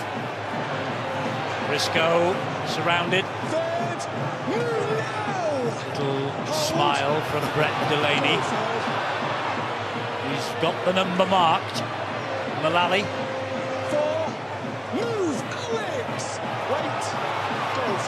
Golding again into centre field. Myler gets it away to Walker. Jack Walker, pace to burn. Ryan Hall, likewise, off the outside of the boot. Great kick. Oh, a bit of an air shot. And they were so close, Ash Handley. Off his chair was Brian McDermott. What an amazing talent this young lad is. Look at that, to deliver that pass under pressure, behind on the scoreboard, out to Ryan Hall. It's incredible, really. Look at that. He backs himself, he goes through, all of a sudden he knows he's got to draw Jai Hitchcock's. And that's what the Rhinos can do to you. But credit Cass for getting back, and that's the urgency that you want and the desire from the youngster. Only seen him a handful of times. What a prodigious He's talent exceptional, he is. isn't it? Incredible. A lot to learn, and earlier on in his career, he might have got that wrong on a big stage like this. He's perfect on that occasion. Oh, great ball. There it again, he is Eddie off again himself. And Meakin doing enough, maybe holding him down just a fraction too long. Ablett will take it forward now. It's got all the atmosphere of a cup final, this. Delaney straight at them. Foster goes to ground, brings him down. Leeds looking for something. Golding going himself. Golding is just held up. They'll take it back. Leave him. Alex, leave him. Good defence from Alex Foster, that recognising what Ash Golding was going to do. Got down really low, just caught the player and carried him over the try line. Myler comes back to left-hand side to Joel Moon. Joel Moon just slipped at the vital moment. Allowed McMeekin to get to him. Here is Myler now. Golding spins out of one, gets the ball away, a looping pass to Ryan Hall. Ryan Hall backs himself, it comes off the knees and played at and then knocked on by whom? Well, probably both of them. Well, the referee says no, it was a Leeds knock on. A zero tackle for Castleford. Well, Castleford now sending on some reinforcements in Grant Millington and Adam Milner, knowing that it's starting to get a bit tough. They need some extra go forward here. Richie Myler makes the mistake, goes back to Ben Roberts. And Leeds seem to have just upped the tempo, don't they, in this game? They've come out in the second half in a real determined manner. Webster, solid run from Jake Webster, gets the ball away to Millington. Here is Gale, going wide here to Alex Foster. Foster attracting 2, 3, 4 challenges towards him. Now they peel away. He will play the ball. It's now with Gale and Adam Milner. 20 metres away from the Leeds line, tackle number 4. 2 remaining.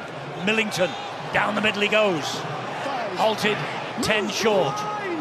McShane will give it to Junior Moores. Thought about the return pass. Junior Moores loses it in the challenge. It's a turnover on the 10-metre line. Effort from Joel Moon, wasn't it? Joel Moon just tried to manhandle the big man. He does a good job. He knows that Junior Moores is looking to offload that ball. Just puts pressure around the arm and Junior Moores can't keep hold of it. But look at how far they've come down the pitch. They've withstood the onslaught from Leeds Rhinos. And they're putting them under pressure near their own line now. Penalty here now for Leeds. To the great relief of the players and the great relief of the crowd. Not clearing. But when you look at the speed of this game in the second half in particular, you just think, how long can the players keep this up? Matt Parcell has rejoined the Leeds Rhinos ranks.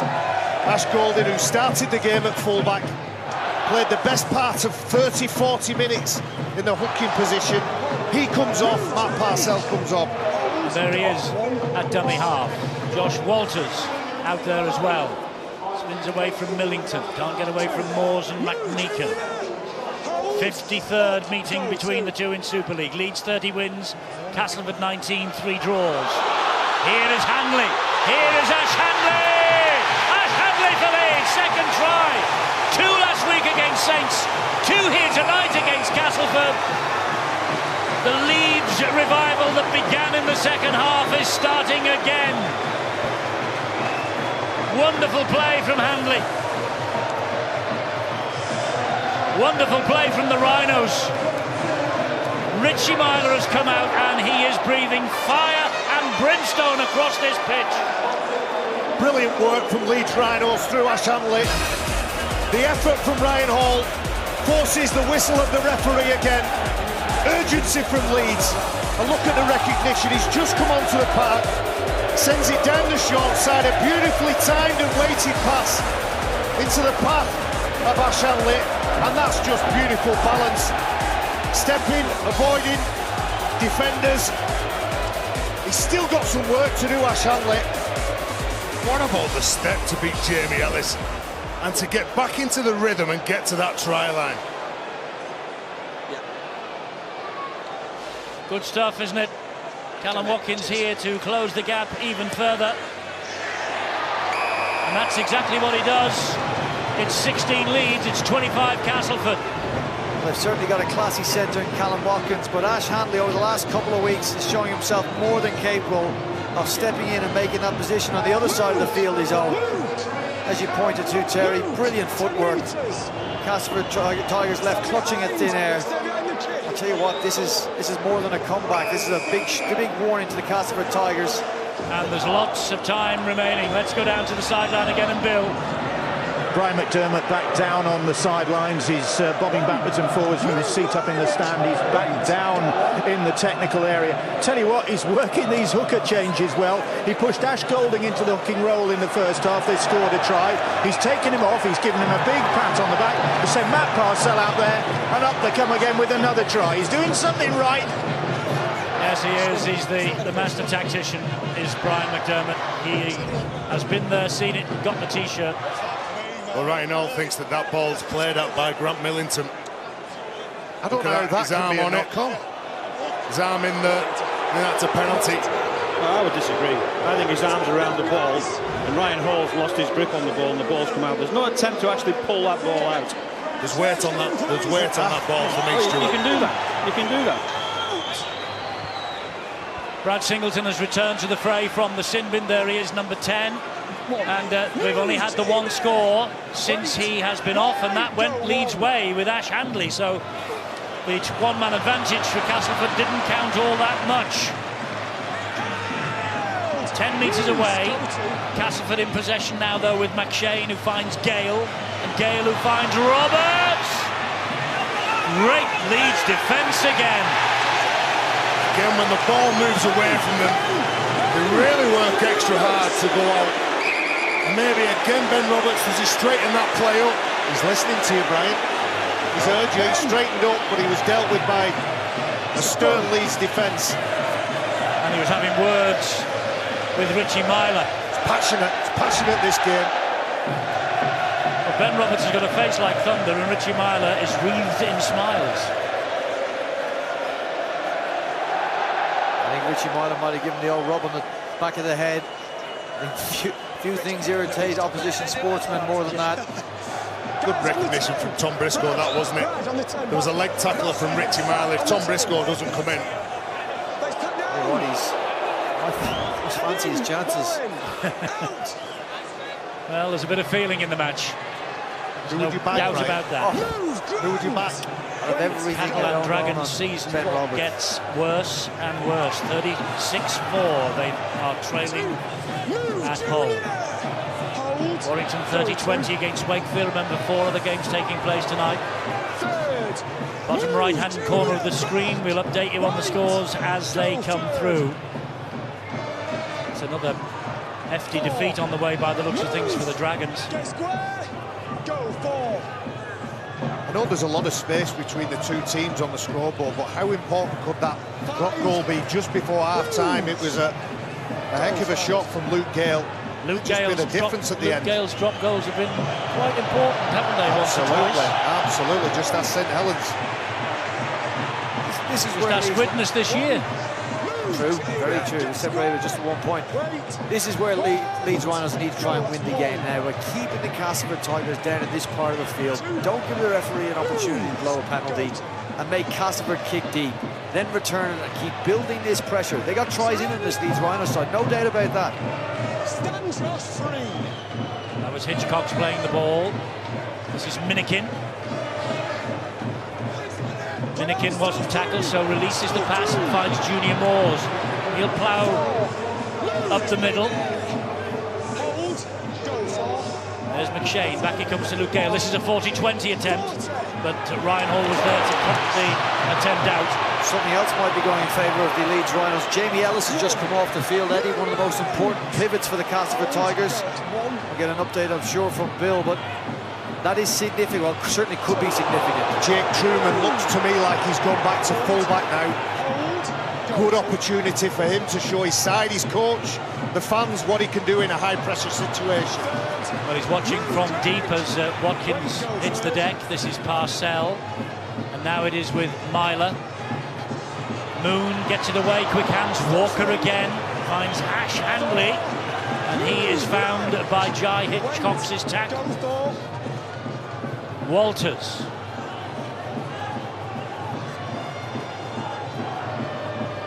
Down he goes, tackle number 5. Referee's arm is in the air. Myler. Precision kick. Truman claims it. Well, 20 minutes to go now. Leeds Rhinos been in this position before, know how to win these big games, scrappy games. Because you can see from the intent from some of the runs, especially the forwards, they're really turning into each other. And that man's got some skill as well. Again, they look to promote the ball to the edge, Ed. Biting his nails, Brian, there, isn't Never it? seen him look nervous. He'll have none left. McShane, left-footed. It's going to be too deep, is it? Oh no, it's a great kick. It's a great kick. Wow. Walker has to run it back. And Paul doesn't he run it back? Paul McShane's the first one to make the tackle as well. Highly skilled player, fit, competitive, everything you want in a rugby league player. Ryan Hall. There is Paul McShane. 5-year deal signed in January, Paul McShane. He was at Leeds 2009-2012. Ben Roberts concedes a penalty meanwhile. He's been good, hasn't he, Ash Hanley again. Landing on his front, Ben Roberts just wrestling too long with him. And you look at this Leeds side, they have got more than 9 points in them. Oh, definitely. And you're right about Handley. He is giving Brian McDermott a bit of a dilemma when Liam Sutcliffe is back fit again. He certainly grabbed his chance with 2 hands in the last 2 games, Ash Handley. He'll give that player the opportunity. He'll keep him in until he gets to a point where he's not up to the standards that he's playing at the minute. Walters tries to get away from Handley. Millington was there in reserve. 10 metres out Leeds. This is Myler, who really has come out full of it in the second half. McShane concedes the penalty. Oh, and it looks like Myler's taken a bit of a knock here. Take your time. Take your time, mate. I think Paul McShane, his first reaction was, he wasn't tangled up, he was calling for to the referee. Well, you can see that as he's getting back to the marker position, he stands on top of him. I would say that's accidental. Yeah. Watching it as it unfolds and knowing Paul McShane as a character. Well, as soon as he saw his foot was on Myler's leg, he lifted his foot high. Painful for Richie Myler. Don't worry about that. I don't think there was a whole lot in it, but I think... What does the referee do, Stuart? Penalty for interference, or if the foot is accidental or not, seems that it's going to go on report. It's a penalty. So the disciplinary committee will have a look at that in the week. Paul McShane goes on report then. So here is Singleton. Relatively freshly out of the sin bin. Parcell. Moon gives it to Hall. He nearly got through Webster, but Webster just got to him. The nick of time. Parcell slips the pass. Here is Singleton. Singleton to the line, and the Castleford help him over the line. Problem with Webster here. Looks like he's really struggling. Brad Singleton did well to hurdle over the top of him as he's getting attention from the physio. Well, Jake Webster, every time he takes the field, puts his body on the line, he gets his head in the wrong space there. Spoke to Darryl Powell last year. We were at a function together and I said, geez, Jake Webster, he's a tough player, durable. He said he's a tofty. He said he's a 50-50 split between tough and a softy. I think that's a compliment. Explain. I'd fall on the tough side, mate. I think that's a compliment. I would, absolutely. Maybe it means he's soft-hearted. That'd be more like it. I could implant his feet. I'm glad it was Barry who said that, by the way. It's been a good signing, hasn't he, since he left Hull KR, Jake Webster. Oh, Webster's been magnificent. Wow, really solid. Jake, if you're watching this on the DVD, it was Barry. It's actually Darryl Powell. He was gone, wasn't he, when he left Hawkins? You couldn't see Jake Webster playing many more seasons in Super League. He has a problem here, no question. And they're taking a long time to try and sort him out. So let's just take this moment then to remind you what's coming up for you over Easter here on Sky Sports. Yes, it's Easter next week, and we begin next Thursday. We will be live with Wakefield against Castleford again. That's next Thursday night at 7:30. Then on Good Friday we've got two massive matches, and probably with full houses at both. The Big City Derby returns to Super League. Hull KR against Hull FC at 12:45. Saints and Wigan. News from St Helens today, that is a sellout. So all tickets have gone, and we're all licking our lips and waiting for that. Next Good Friday at 3 o'clock. Easter Monday, Widnes Saints, and then Easter Monday evening, the Catalan Dragons against Huddersfield, which is turning into a vital match for those two, bearing in mind their results thus far tonight.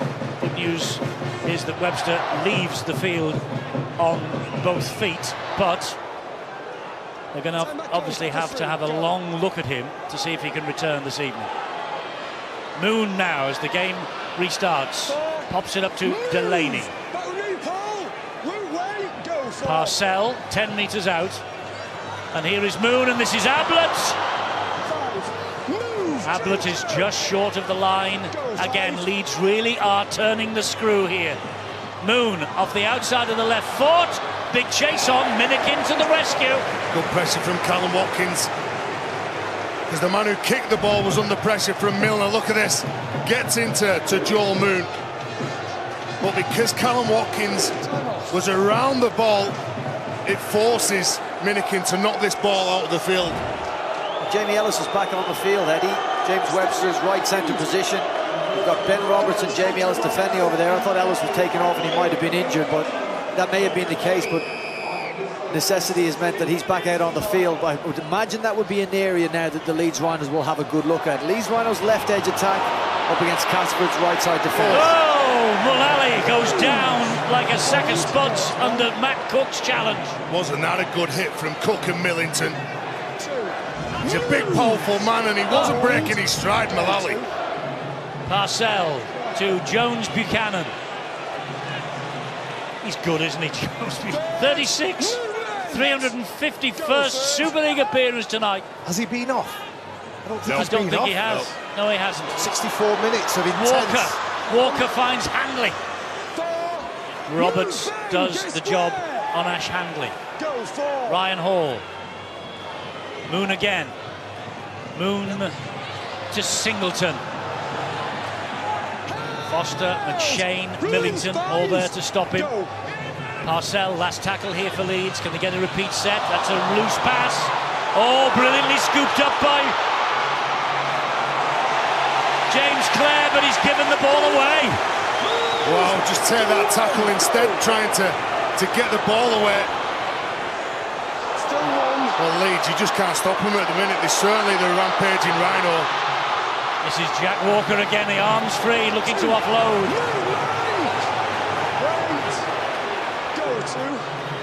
Well, James Clare thought he was on his way to the other end of the field. As it is now, they have to be defending their own line. Parcell. Singleton. Myler gives it width. It's Walker. Walker then to Hanley again, the man on the hat-trick. Castleford muscle up in defence now. Ablett. Myler. Nice little soft pass to Walters. Asking for a penalty. Doesn't come from the whistle of Chris Kendall. Myler just losing it under pressure. Outstanding defence from Castleford Tigers. They've been under enormous pressure.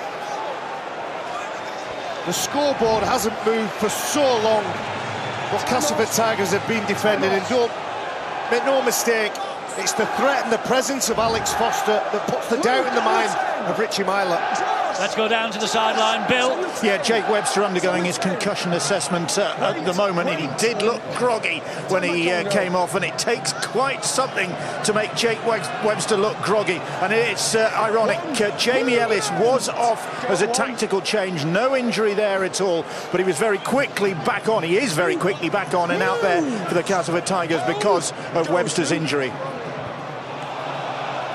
Thanks, Bill. Well, this is a great match, and it's about time, or nearly time, for you to be having a look and making your choice for the Man of the Match award via the Our League app. Remember, there is a star of the game, former star of the game, watching this with you. He'll pick out his 4 nominees, and I'll name them for you shortly and let you know when the voting is open for the Betfred Man of the Match. Candidates all over the shop tonight. Well, for me, Paul McShane has been all over the pitch for Cas Tigers. That's him done then, he won't get a mention. You're right, Eddie, anyone can win this, can't they?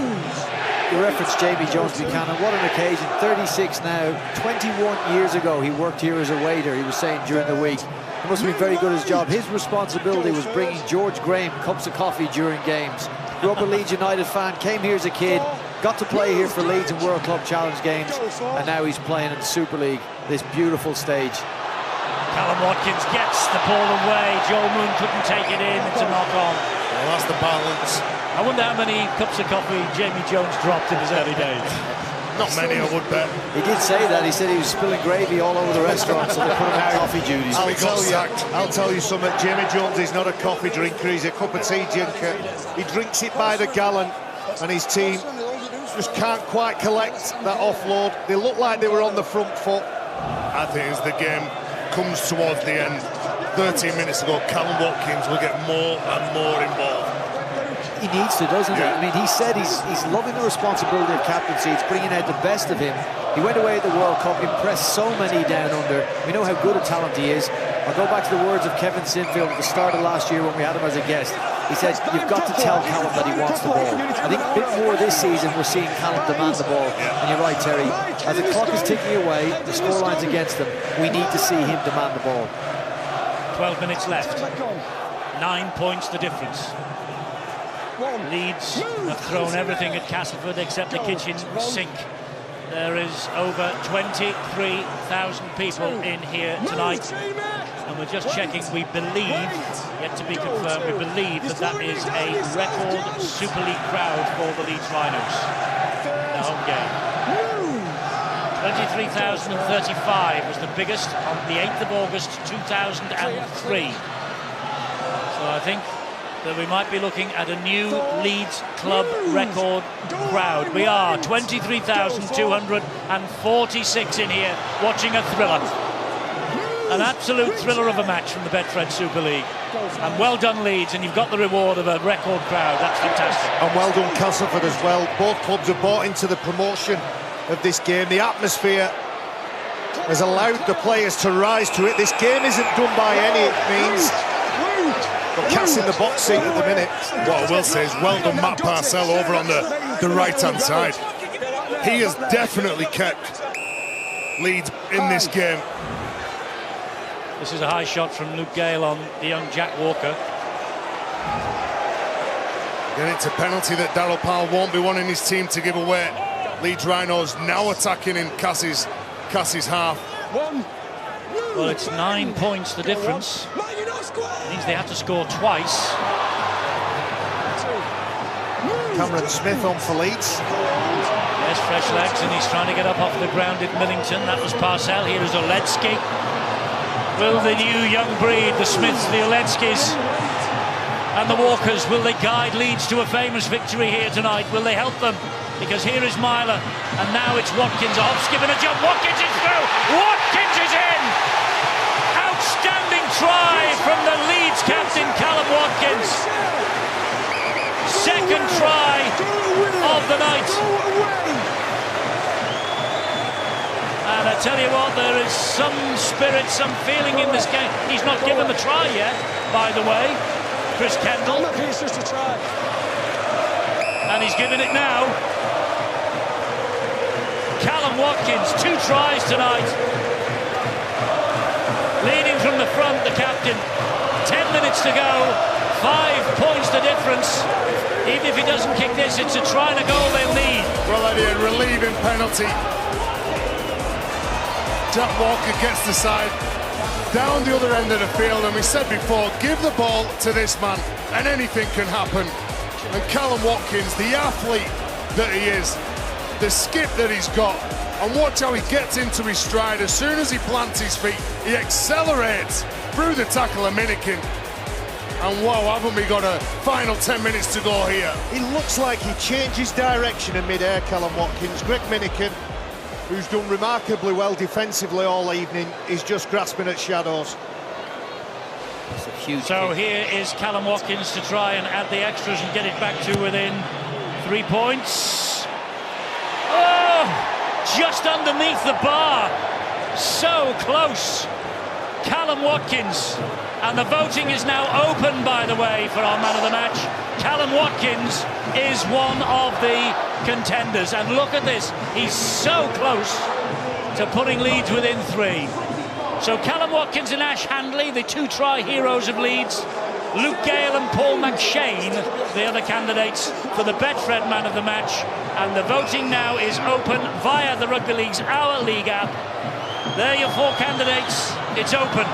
And all the men in the running for the Man of the Match award, and Leeds suddenly in the running for the 2 points in the Super League here, because it's 25-20 and they've fought back from 24-0 down.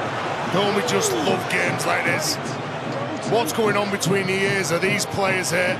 I don't want to make the mistake. I want to do something a bit different, and I want to lead from the front. And Adam Miller's come up with a couple of bell ringers as well. Good run from Parcell. Here is Ablett.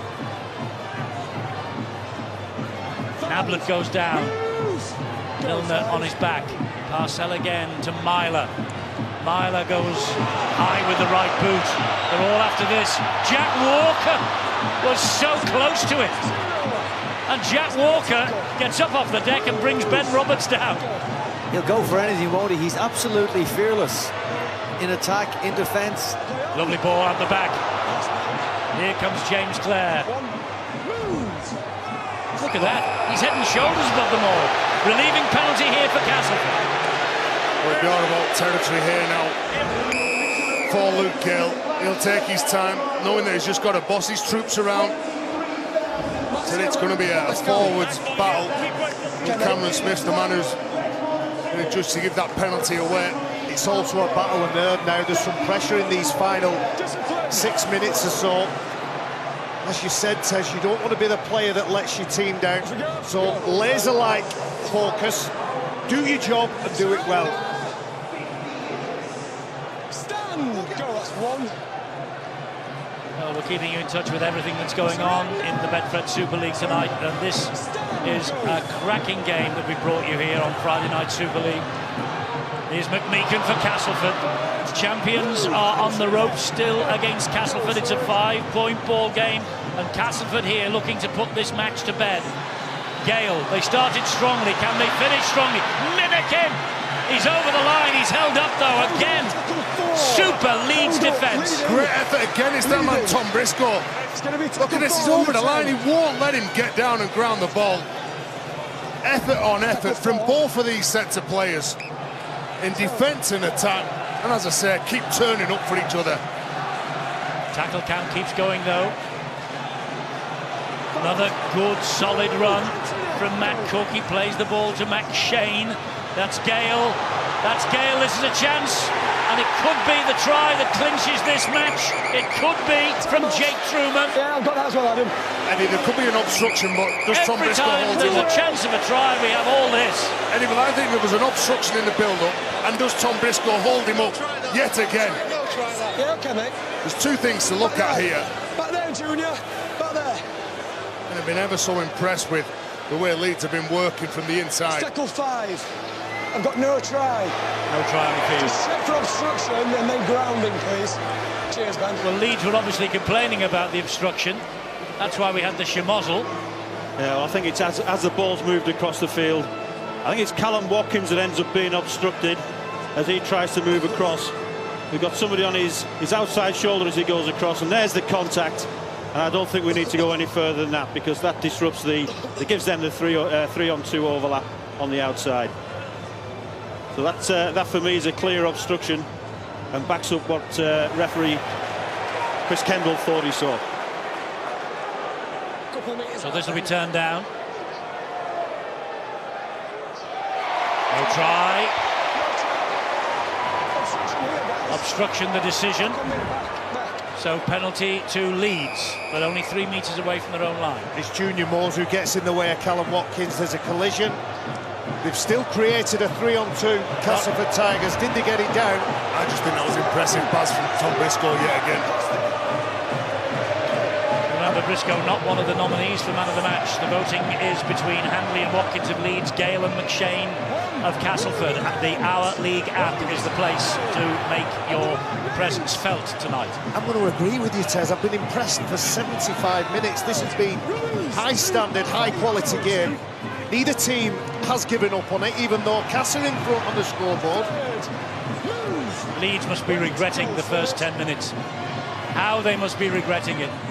Cass are a good side, Eddie. Cass will do that to a lot of teams. They are, and they will, you're right, but still Leeds will have regrets.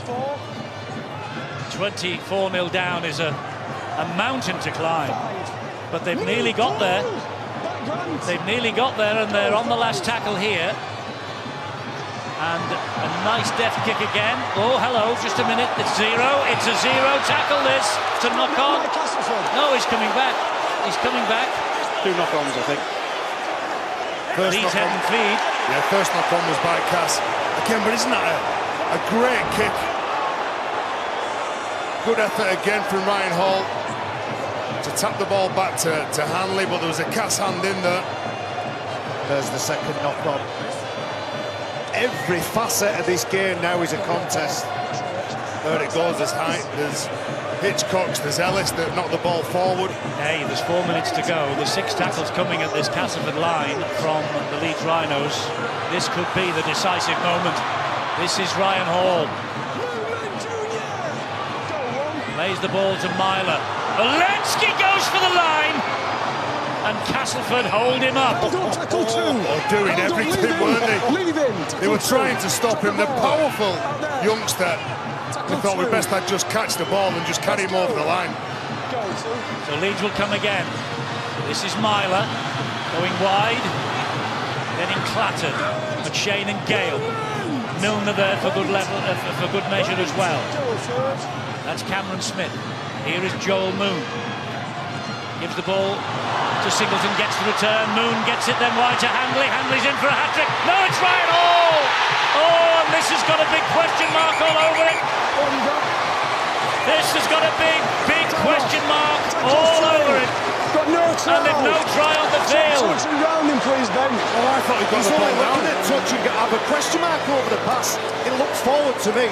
But he can't be bothered about that. It's irrelevant. This is it. I think he gets this down. I agree, Tez. Stuart Cummins is the man. Well, it's all about whether his foot's in touch and does he get the ball down on the ground before anything touches something white on the touchline. Well, Oh, stop it, Ryan Hall. We just need to check his back foot, his left foot. But certainly the ball's down before that. What about the elbow, Stuart? If it's simultaneous, or if it's simultaneous, it's no try. But I think he's got the point of the ball down just before the elbow. The previous angle showed that the ball was down a fraction of a second before the ball. His elbow hit the dead ball line, touching goal line. Look at you this. can see there. Stop it, Ryan Hall. Ball's down That's at that point. ridiculous. So there's your sufficient evidence to overturn the referee's on-field decision, and I think this try will be awarded. well, it's. I mean, here you have a look now by super zoom. Ooh, that's down, that Eddie. That is absolutely down. Look at the point of the ball. The ball's down there. I thought in real time it was a try. I'm not changing my mind now. And what about this for a goal kick? I'm giving the 4 points. Well, it's a massive decision for Ben Thaler. A massive decision for the video referee, and here it comes. This could mean a kick to win it, or Castleford go home with the spoils. Here we go. The try is given. Ash Golding leads the cheers. Castleford fans shake their heads. 24-0 they were ahead. It's 24-25. There's a kick to come from Callum Watkins that could win it. If it misses, there's then the possibility of a drop goal to level it, or a Castleford try to win it. Wow. Take your pick. This game or a penalty kick. Unbelievable. All Cass in the first half an hour. Leeds in the second half have been unstoppable. A nice little touch from the front row, Brad Singleton involved in that play. We'll have another look at it, but the finish is absolutely spectacular. Now then, this is a huge moment for the Leeds captain. A kick to put Leeds ahead, and he's just pushed it the wrong side of the posts. Match is still alive. 2 minutes to go. Castleford holding on, and that Luke Gale drop goal is absolutely priceless. Could be the difference. What about this?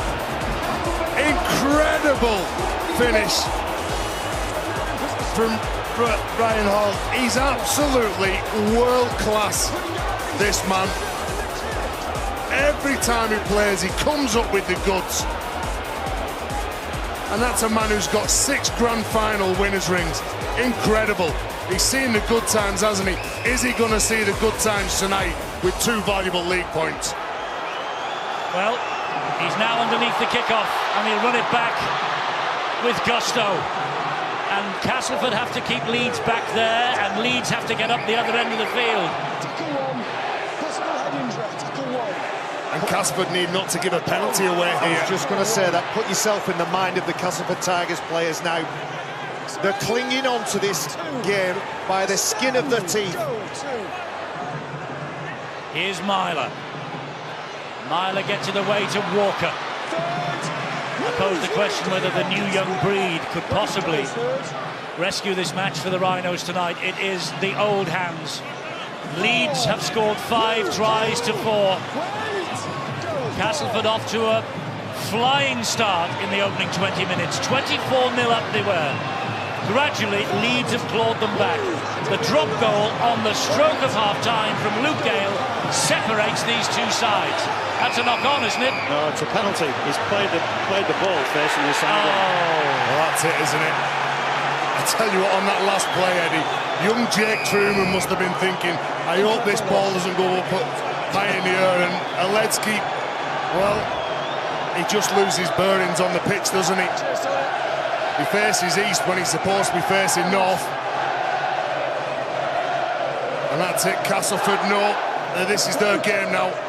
28 seconds to go. Doesn't look very happy down I read his lips then, he said terrible. He'd be fuming with the way that Leeds Rhinos have been allowed to work the way back into this game. They'll take the 2 points, but there's plenty to work on. We'll see another chapter of this story later on in the year. I hope we see a few more if this is anything to go by. Here's a penalty. Here's a penalty, and surely Castleford will kick. But it doesn't matter if they don't. If they're going to say surely they'll kick. No, they'll just tap it. They'll play out the set of 6. Well, it doesn't matter even if they don't. They put it dead. It's over anyway. There's only 2 seconds. Yeah, you're right. Well, Darrell mightn't have enjoyed it, and I can understand why. 24-0 up. And there he goes. Luke Gale just runs the penalty out over the line. They've won it by a point. They've won it by his drop goal. Darrell won't be impressed, and he isn't. Look at that face. But neutrals watching this tonight, we will be impressed, because this has been a fantastic match, and this is the point that has won the game for the Castleford Tigers, and it was right on the stroke of half-time. The half-time siren had sounded, and Luke Gale pumped over the 1 point. And we said at the time, could that be the difference? And it is.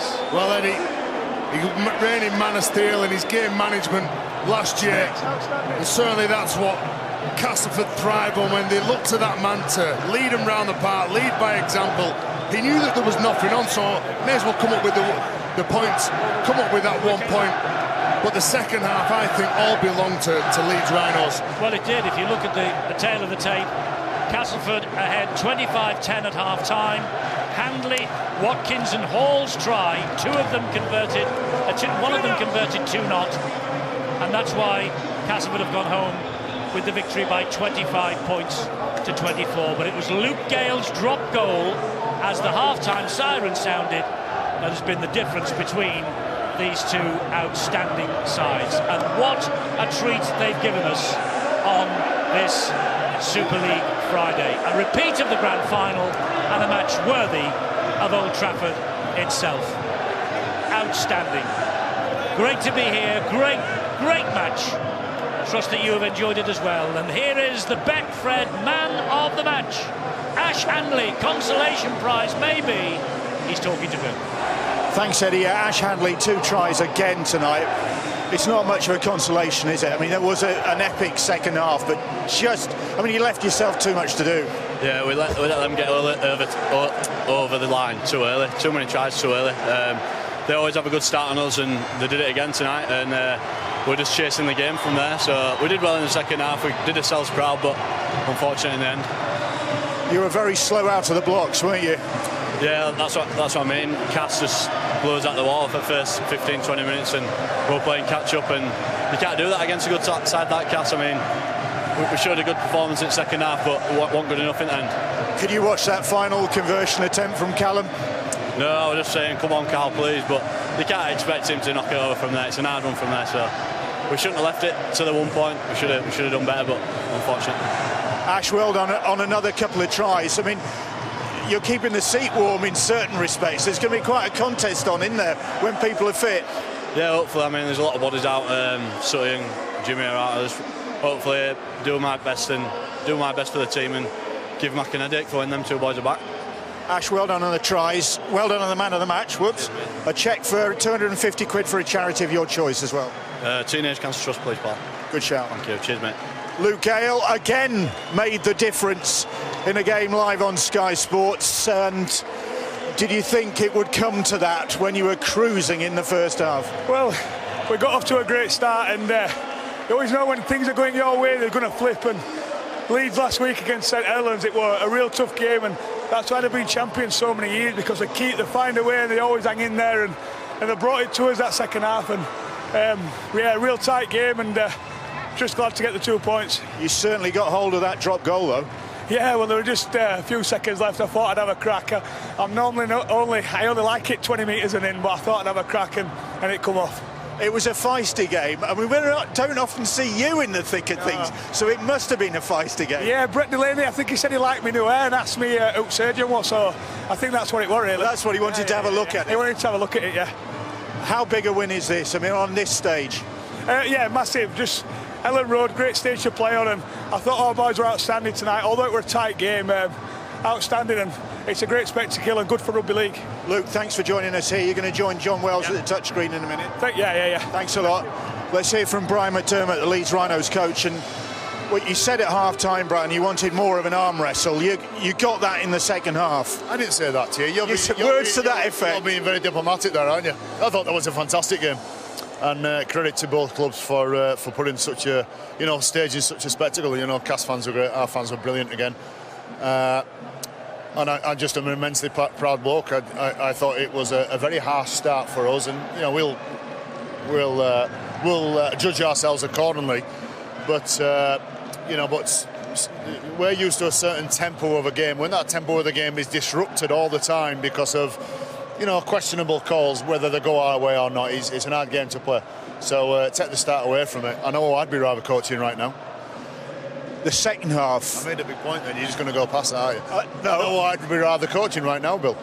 Well, you're coaching the Leeds Rhinos. I'm really proud of the blokes, and you go put our blokes on the backside for a while, they get up and have another crack. And nearly win the game. To be 24-0 down and to be throwing the ball about like we did and still trying to crack Cas in front of all our fans is ballsy as anything. And they'll do for me. Each game that we play and each game that we lose, it means that we improve each time, and that will have done us the world of good. Thanks, Brian. A lot of people waiting. See you. Including Daryl Powell, the Castleford Tigers coach. Was that a sigh of relief at the end there?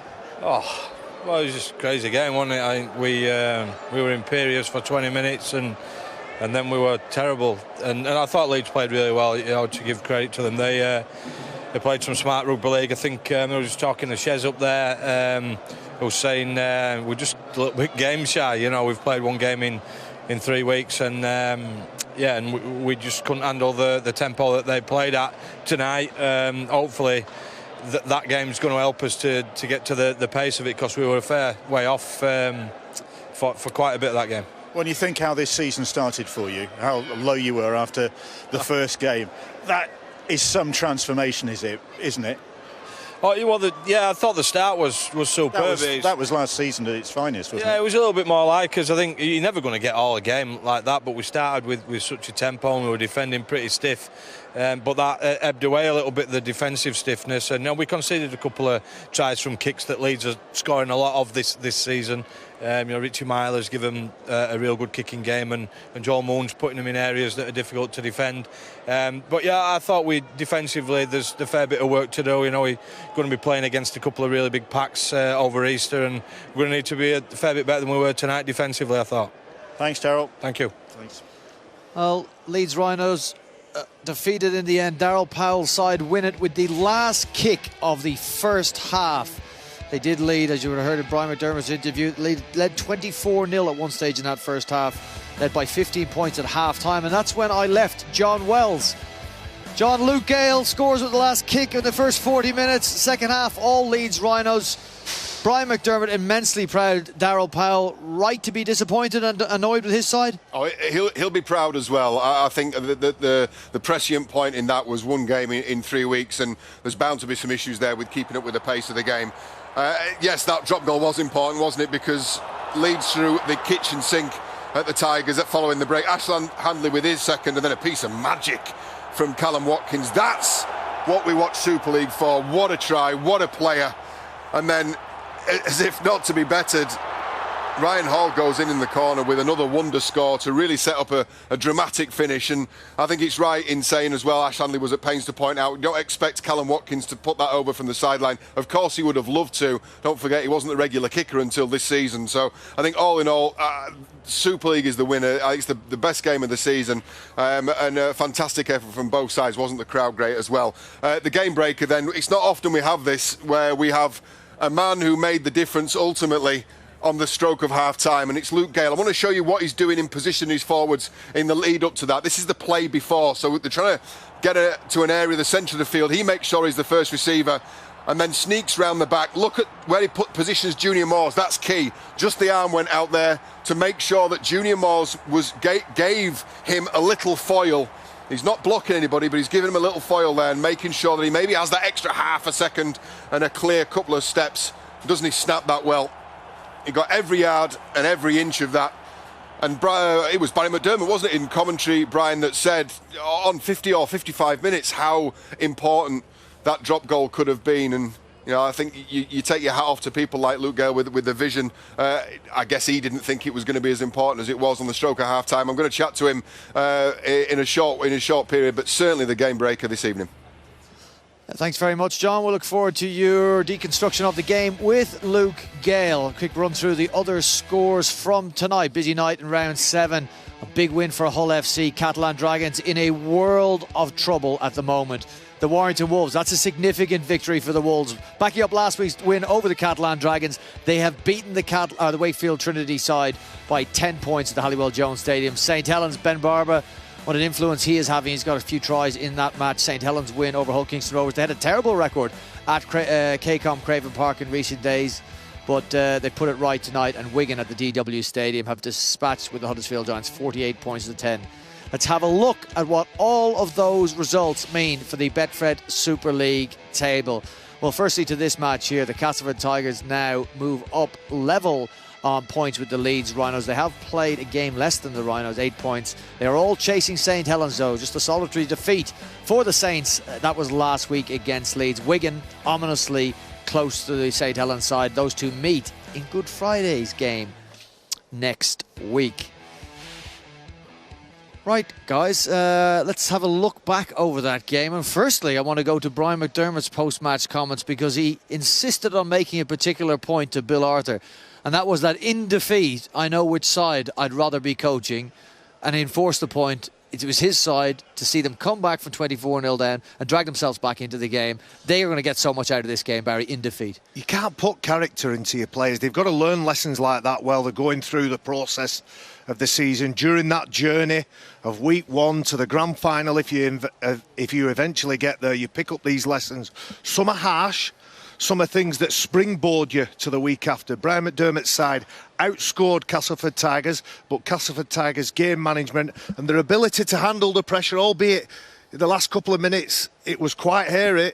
And I think both Castleford and Leeds will look back at it and say that was one heck of a game. Well, if they get the result, the Castleford Tigers, against the Leeds Rhinos side, who we know are so good, we saw what they did to St Helens last week. They've showed tremendous character.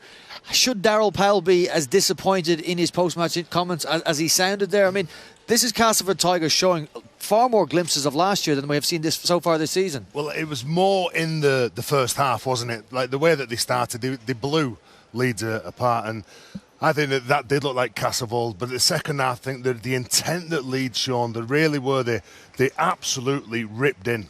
They tore into Cass. But the good thing for Darryl Powell really is the way that they stood up to the challenges. But it was a brutal game, and both sides, neither of those sides deserved to lose, Brian. But you've got the skill from Cass in the first half, the dogged, determined attitude from Leeds Rhinos, and Brian McDermott should be proud of, the way that they played, especially with that young bench as well. Second ever Super League match to be played here at Elland Road. New fans being brought in by the Leeds Rhinos. Plenty of people watching at home on Sky Sports. And in the words of Brian McDermott, we got a cracking match here tonight.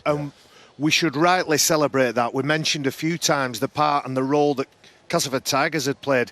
They released the players, did a lot of media, a lot of PR, and they did just as much as Leeds Rhinos. Ultimately, at the home game, 4,000, what was it? I forget the 23,000. I'm that excited. I forgot all the details of the game. For Leeds. I know Castleford have won by 1, but it's just a breathtaking game. There aren't often now. I'm well into my 30s now, so there aren't moments in seasons where I look at games and I think to myself, I'd love to get those boots back on and have a go. I don't think there's many coaches out there that want you to get your boots back on. They didn't pick me when I were in my 20s. Your enthusiasm is great. Your maths isn't brilliant. Okay, we're going to leave it there. We've got Super League extra time coming up. We'll, of course, discuss this game further, look at the other results from round 7, and we will have John Wells at the touchscreen with the drop goal hero from tonight's game, Luke Gale. We'll get the thoughts of Gale on what was a thrilling round 7 game from the Betfred Super League. Stick with us, short break, and then back for lots more.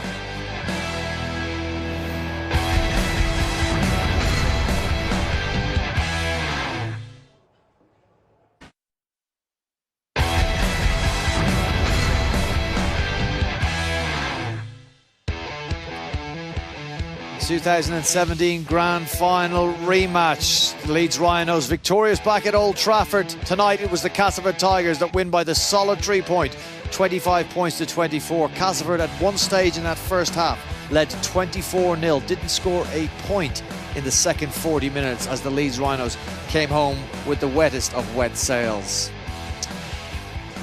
Well, It's almost normal service resumed as the Castleford Tigers now beat the Leeds Rhinos in Super League for the 9th time in the last 10 meetings. The only time they lost, well, you scarcely need reminding. And I'll tell you a man that won't need reminding. We can hear from him now. It's the Castleford Tigers drop goal hero, Luke Gale. He can tell us and John Wells about the significance of tonight's victory. Cheers, Brian. Congratulations, first of all. Big night, big venue, over 23,000 in there to watch you, and got away with it by the skin of your teeth. I'm going to take you first of all to a quote I just picked up one from Darryl Powell, your coach. Called you game shy, the team game shy, struggled at times with the tempo and the pace, and I think he's referring to the one game in 3 weeks. Did you feel that on the field? Yeah, kind of.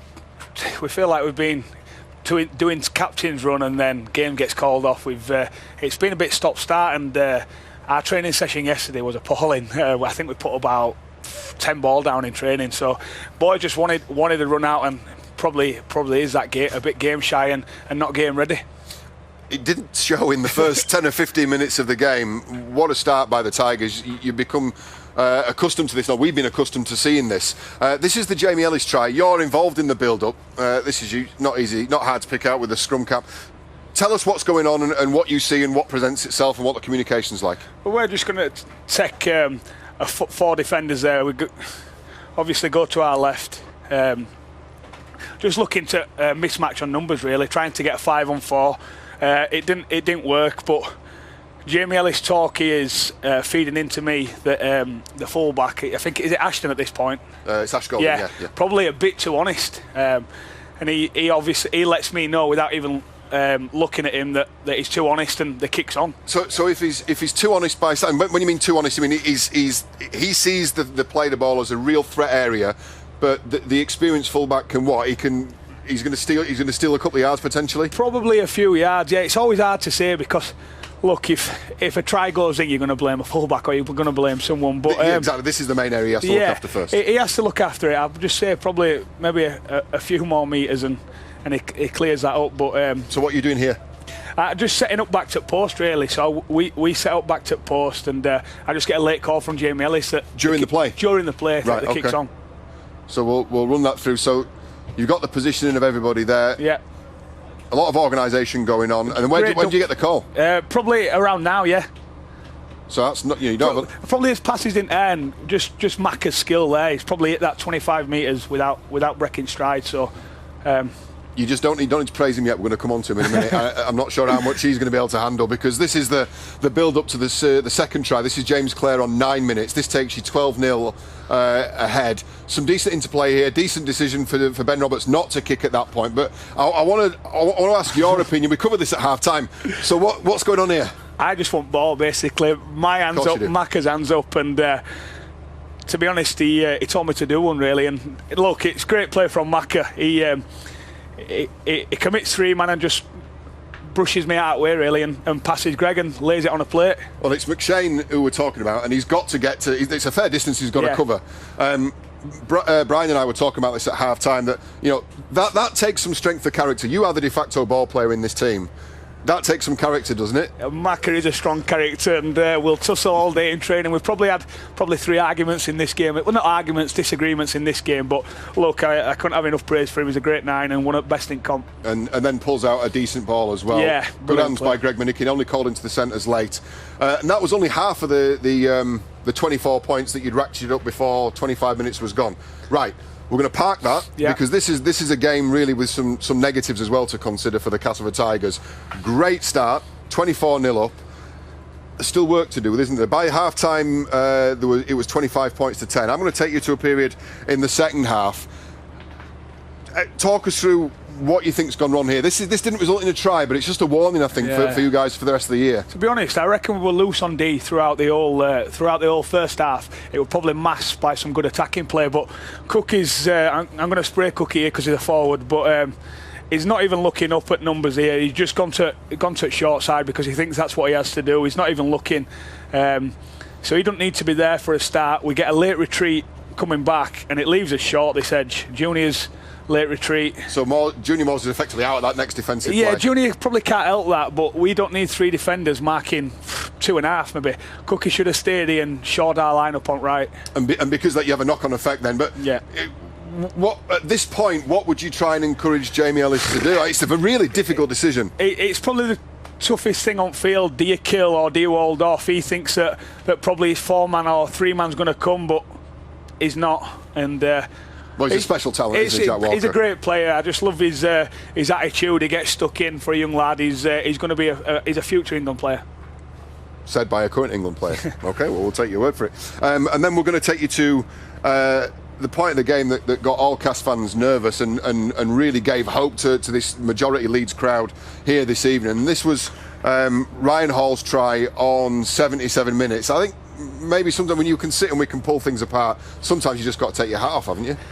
I was just trying to look at it before, and you've just got to say it's good play. They've gone end to end, and we spoke about Mooney all week that he'll skirt across line, and just a line on Hanley. I thought he were outstanding in centre tonight. Normally a winger, and that's a great piece of skill, and all he does what he does best and finishes.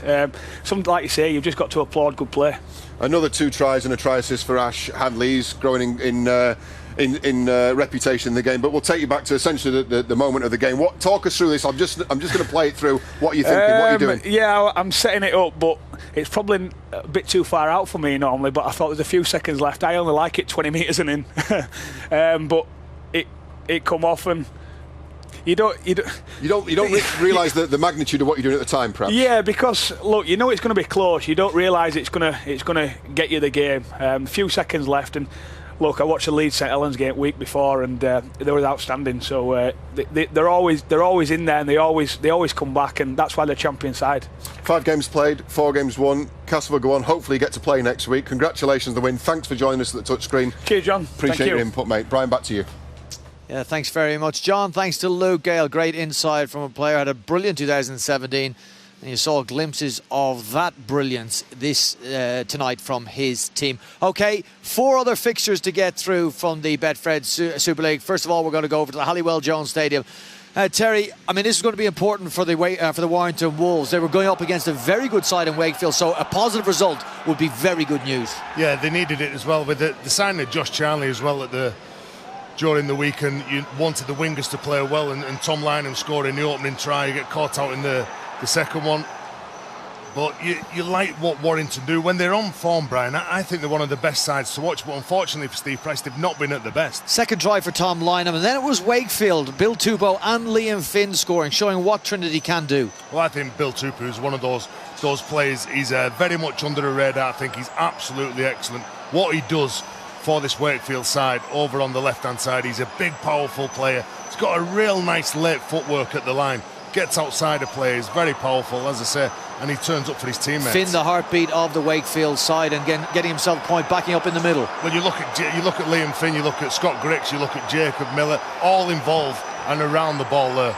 Excellent play from the Wakefield. 14-12 to Wakefield at half-time. The Wolves came out and they scored the first 3 tries of the second half. Bryson Goodwin, what a signing. Well, what a solid signing he's been, hasn't he? Again, Bryson Goodwin, I've been very impressed with him when I watched him playing a pre-season friendly against Widnes. The amount of things he does and it doesn't get talked about, I think he really does help this side out. And when they go out here, and Ben Murdoch-Masilla on the right-hand side, they're a big, powerful side. And isn't it good to see the old prop forward scoring Mike Cooper? I love those tries, Brian. Well, you mentioned Ben Murdoch-Masilla, Terry. Another sign that they had to spend a bit of money to get him from Salford, but you can see why they spent that money. Mate, crash bang wallop from 40 metres out. Look at the speed of the big lad.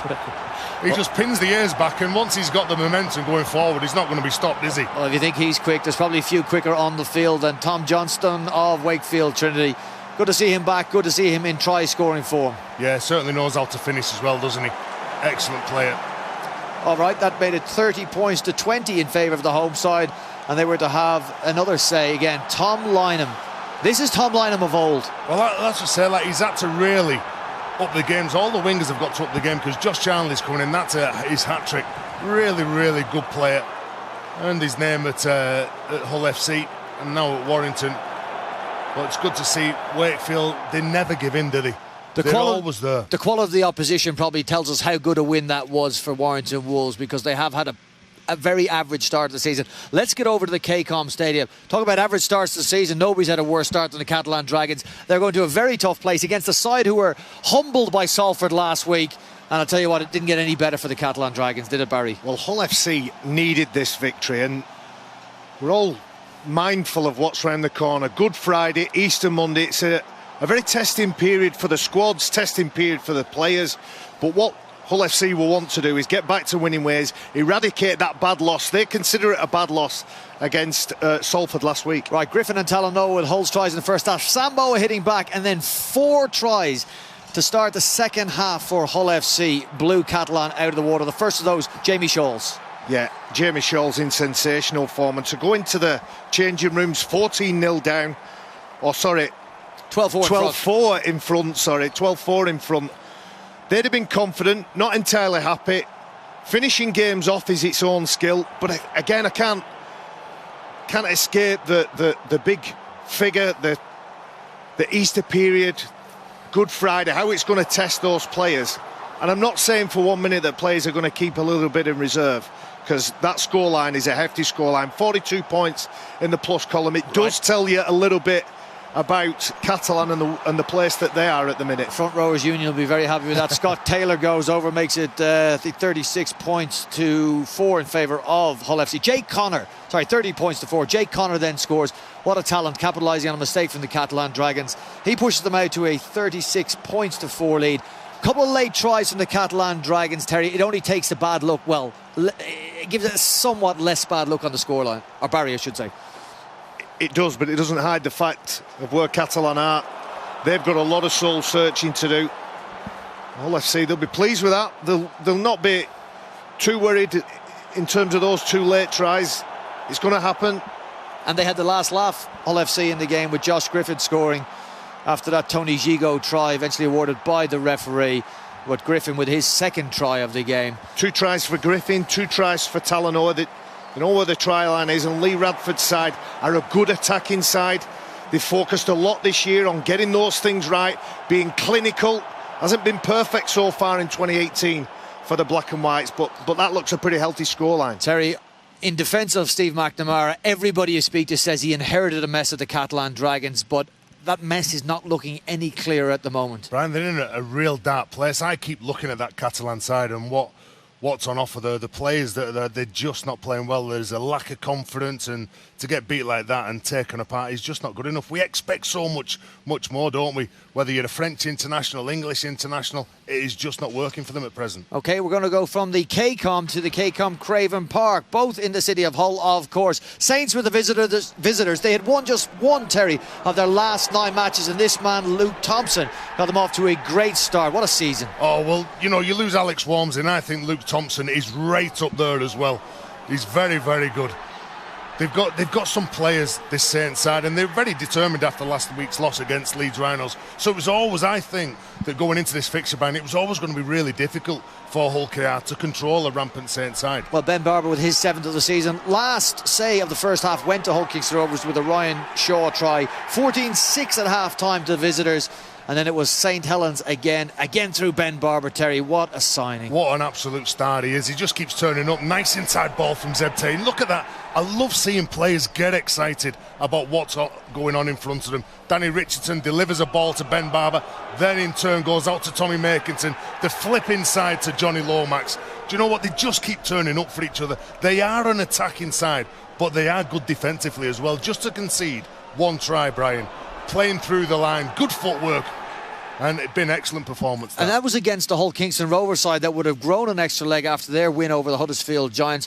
St Helens had to respond to the defeat to Leeds. They've done that now in spectacular style. I suppose for Hull KR, the nitty-gritty of a Super League season is learning how to ride those positive and those good times. So I certainly didn't see last week's performance against Huddersfield coming, but they have to learn how to back those performances up. Well, that's Saints' last action before Good Friday when they'll go up against the Wigan Warriors. And we can bring you the tries now for the DW Stadium as Wigan, I should say, demolished Huddersfield, scoring first through Tom Davies. Barry, well, he got a couple in that first half, but Huddersfield then, Jermaine McGilvery intercept, give them some hope. Well, the Giants without a win in their last 7 visits to Wigan, so history was against them. This is a convincing win for Wigan, but Jermaine McGilvery just reminding us about his quality. Had an outstanding World Cup. Looks very fatigued to me, Jermaine McGilvery, in 2018. It's going to take him some time to get his rhythm back, get his mojo back.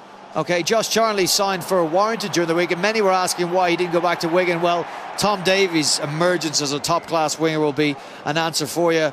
Oliver Gildart scores next for the Wigan Warriors over that left edge. And then another one of the great wingers, Joe Burgess, recalled to the side, Barry, and he's repaid the faith that Sean Wayne's shown in him. A good set play on the previous try. Sam Powell involved. And Wigan, when they set up shapes like that and they throw that many numbers, that much deception at you, it's very difficult to defend. We're in for a belting game on Good Friday. I'm enjoying watching Sam Tompkins given that extra responsibility. They bring Escaré on from the bench, put him to fullback, push Sam Tompkins up to 6, and his extra involvement, he's a smart cookie and he knows what to do. And that's the Sam Tompkins, the rubber man, the deceptively strong player that we want to see. 28-4 at half-time. George Williams, as you saw, scores first. That makes it 34-4. The Wigan crash over again underneath the sticks. I mean, they are warming up now, Barry. They're in a very good position in the league, a very good position in performances in recent matches. Momentum's a really important thing, and March and a quality March can set your season alight. Huddersfield, you know, they'll look back on this game and they'll say that's too many points to surrender. 48 points in the negative column. This did manage to get over the try line, but if you back up last week's performance and you put those two side by side, they need to work pretty hard over these next couple of weeks to get something substantial and something tangible to hold on to. You roll into Easter, you're going to, first of all, want to make sure, Terry, you've got all the bodies available to you that you're going to need. You've got a double header over the weekend. You also want to be playing well, as Barry referenced there, and we've seen some sides now, St Helens, the Wigan, Warrington perhaps showing a little bit more of what we expected them to bring to season 2018. Sets us up for a marvellous Easter. Well, the Easter period is outstanding, isn't it? The local derbies bring something extra special from the players, and if you're Justin Holbrook and you're looking at those tries that Wigan have scored, you'd be thinking, look, we've got to make sure that we are absolutely rock solid on our right-hand side, because Wigan love to play that shape. They love the attacking options that they've got. But to score 48 points going into a derby game, Wigan will be full of confidence. But up against the Saints side, I think, have been red hot all year. Right, big wins for St Helens, for Wigan, for Hull FC, the big sides. Barry, who are the sides now that are in a world of trouble? Well, in a world of trouble, we've already identified Catalan Dragons. They look, on last week's performance, we're only looking at the highlights there, they look a beaten team, and there's some soul-searching that needs to go on with the Catalan Dragons side. I'm a little bit worried for them. OK, plenty to do for the Catalan Dragons. Huddersfield Giants as well will be disappointed with their last two performance. No doubt we'll try and fix it up over Easter when there'll be 4 Betfred Super League competition points available. Right, here's what we've got for you coming up on Sky Sports. Fill your boots. Thursday, we'll have Wakefield Castleford, 7:30 p.m, Sky Sports Arena. The double header on Good Friday, Hull Kingston Rovers, Hull FC, 1:45, Sky Sports Arena, and on Sky Sports main event. And then we have St Helens Wigan, just 2 points separating them on the ladder, 3 p.m, Sky Sports Arena and main event. And then on Easter Monday, once again a double header. We'll bring you our 4th and 5th games of the Easter weekend. We're over at Widnes for the visit of St Helens, not far to go. For the Saints, 3 p.m, Sky Sports Arena and main event. And then we'll finish off with the Catalan Dragons at home against Huddersfield at 5 p.m.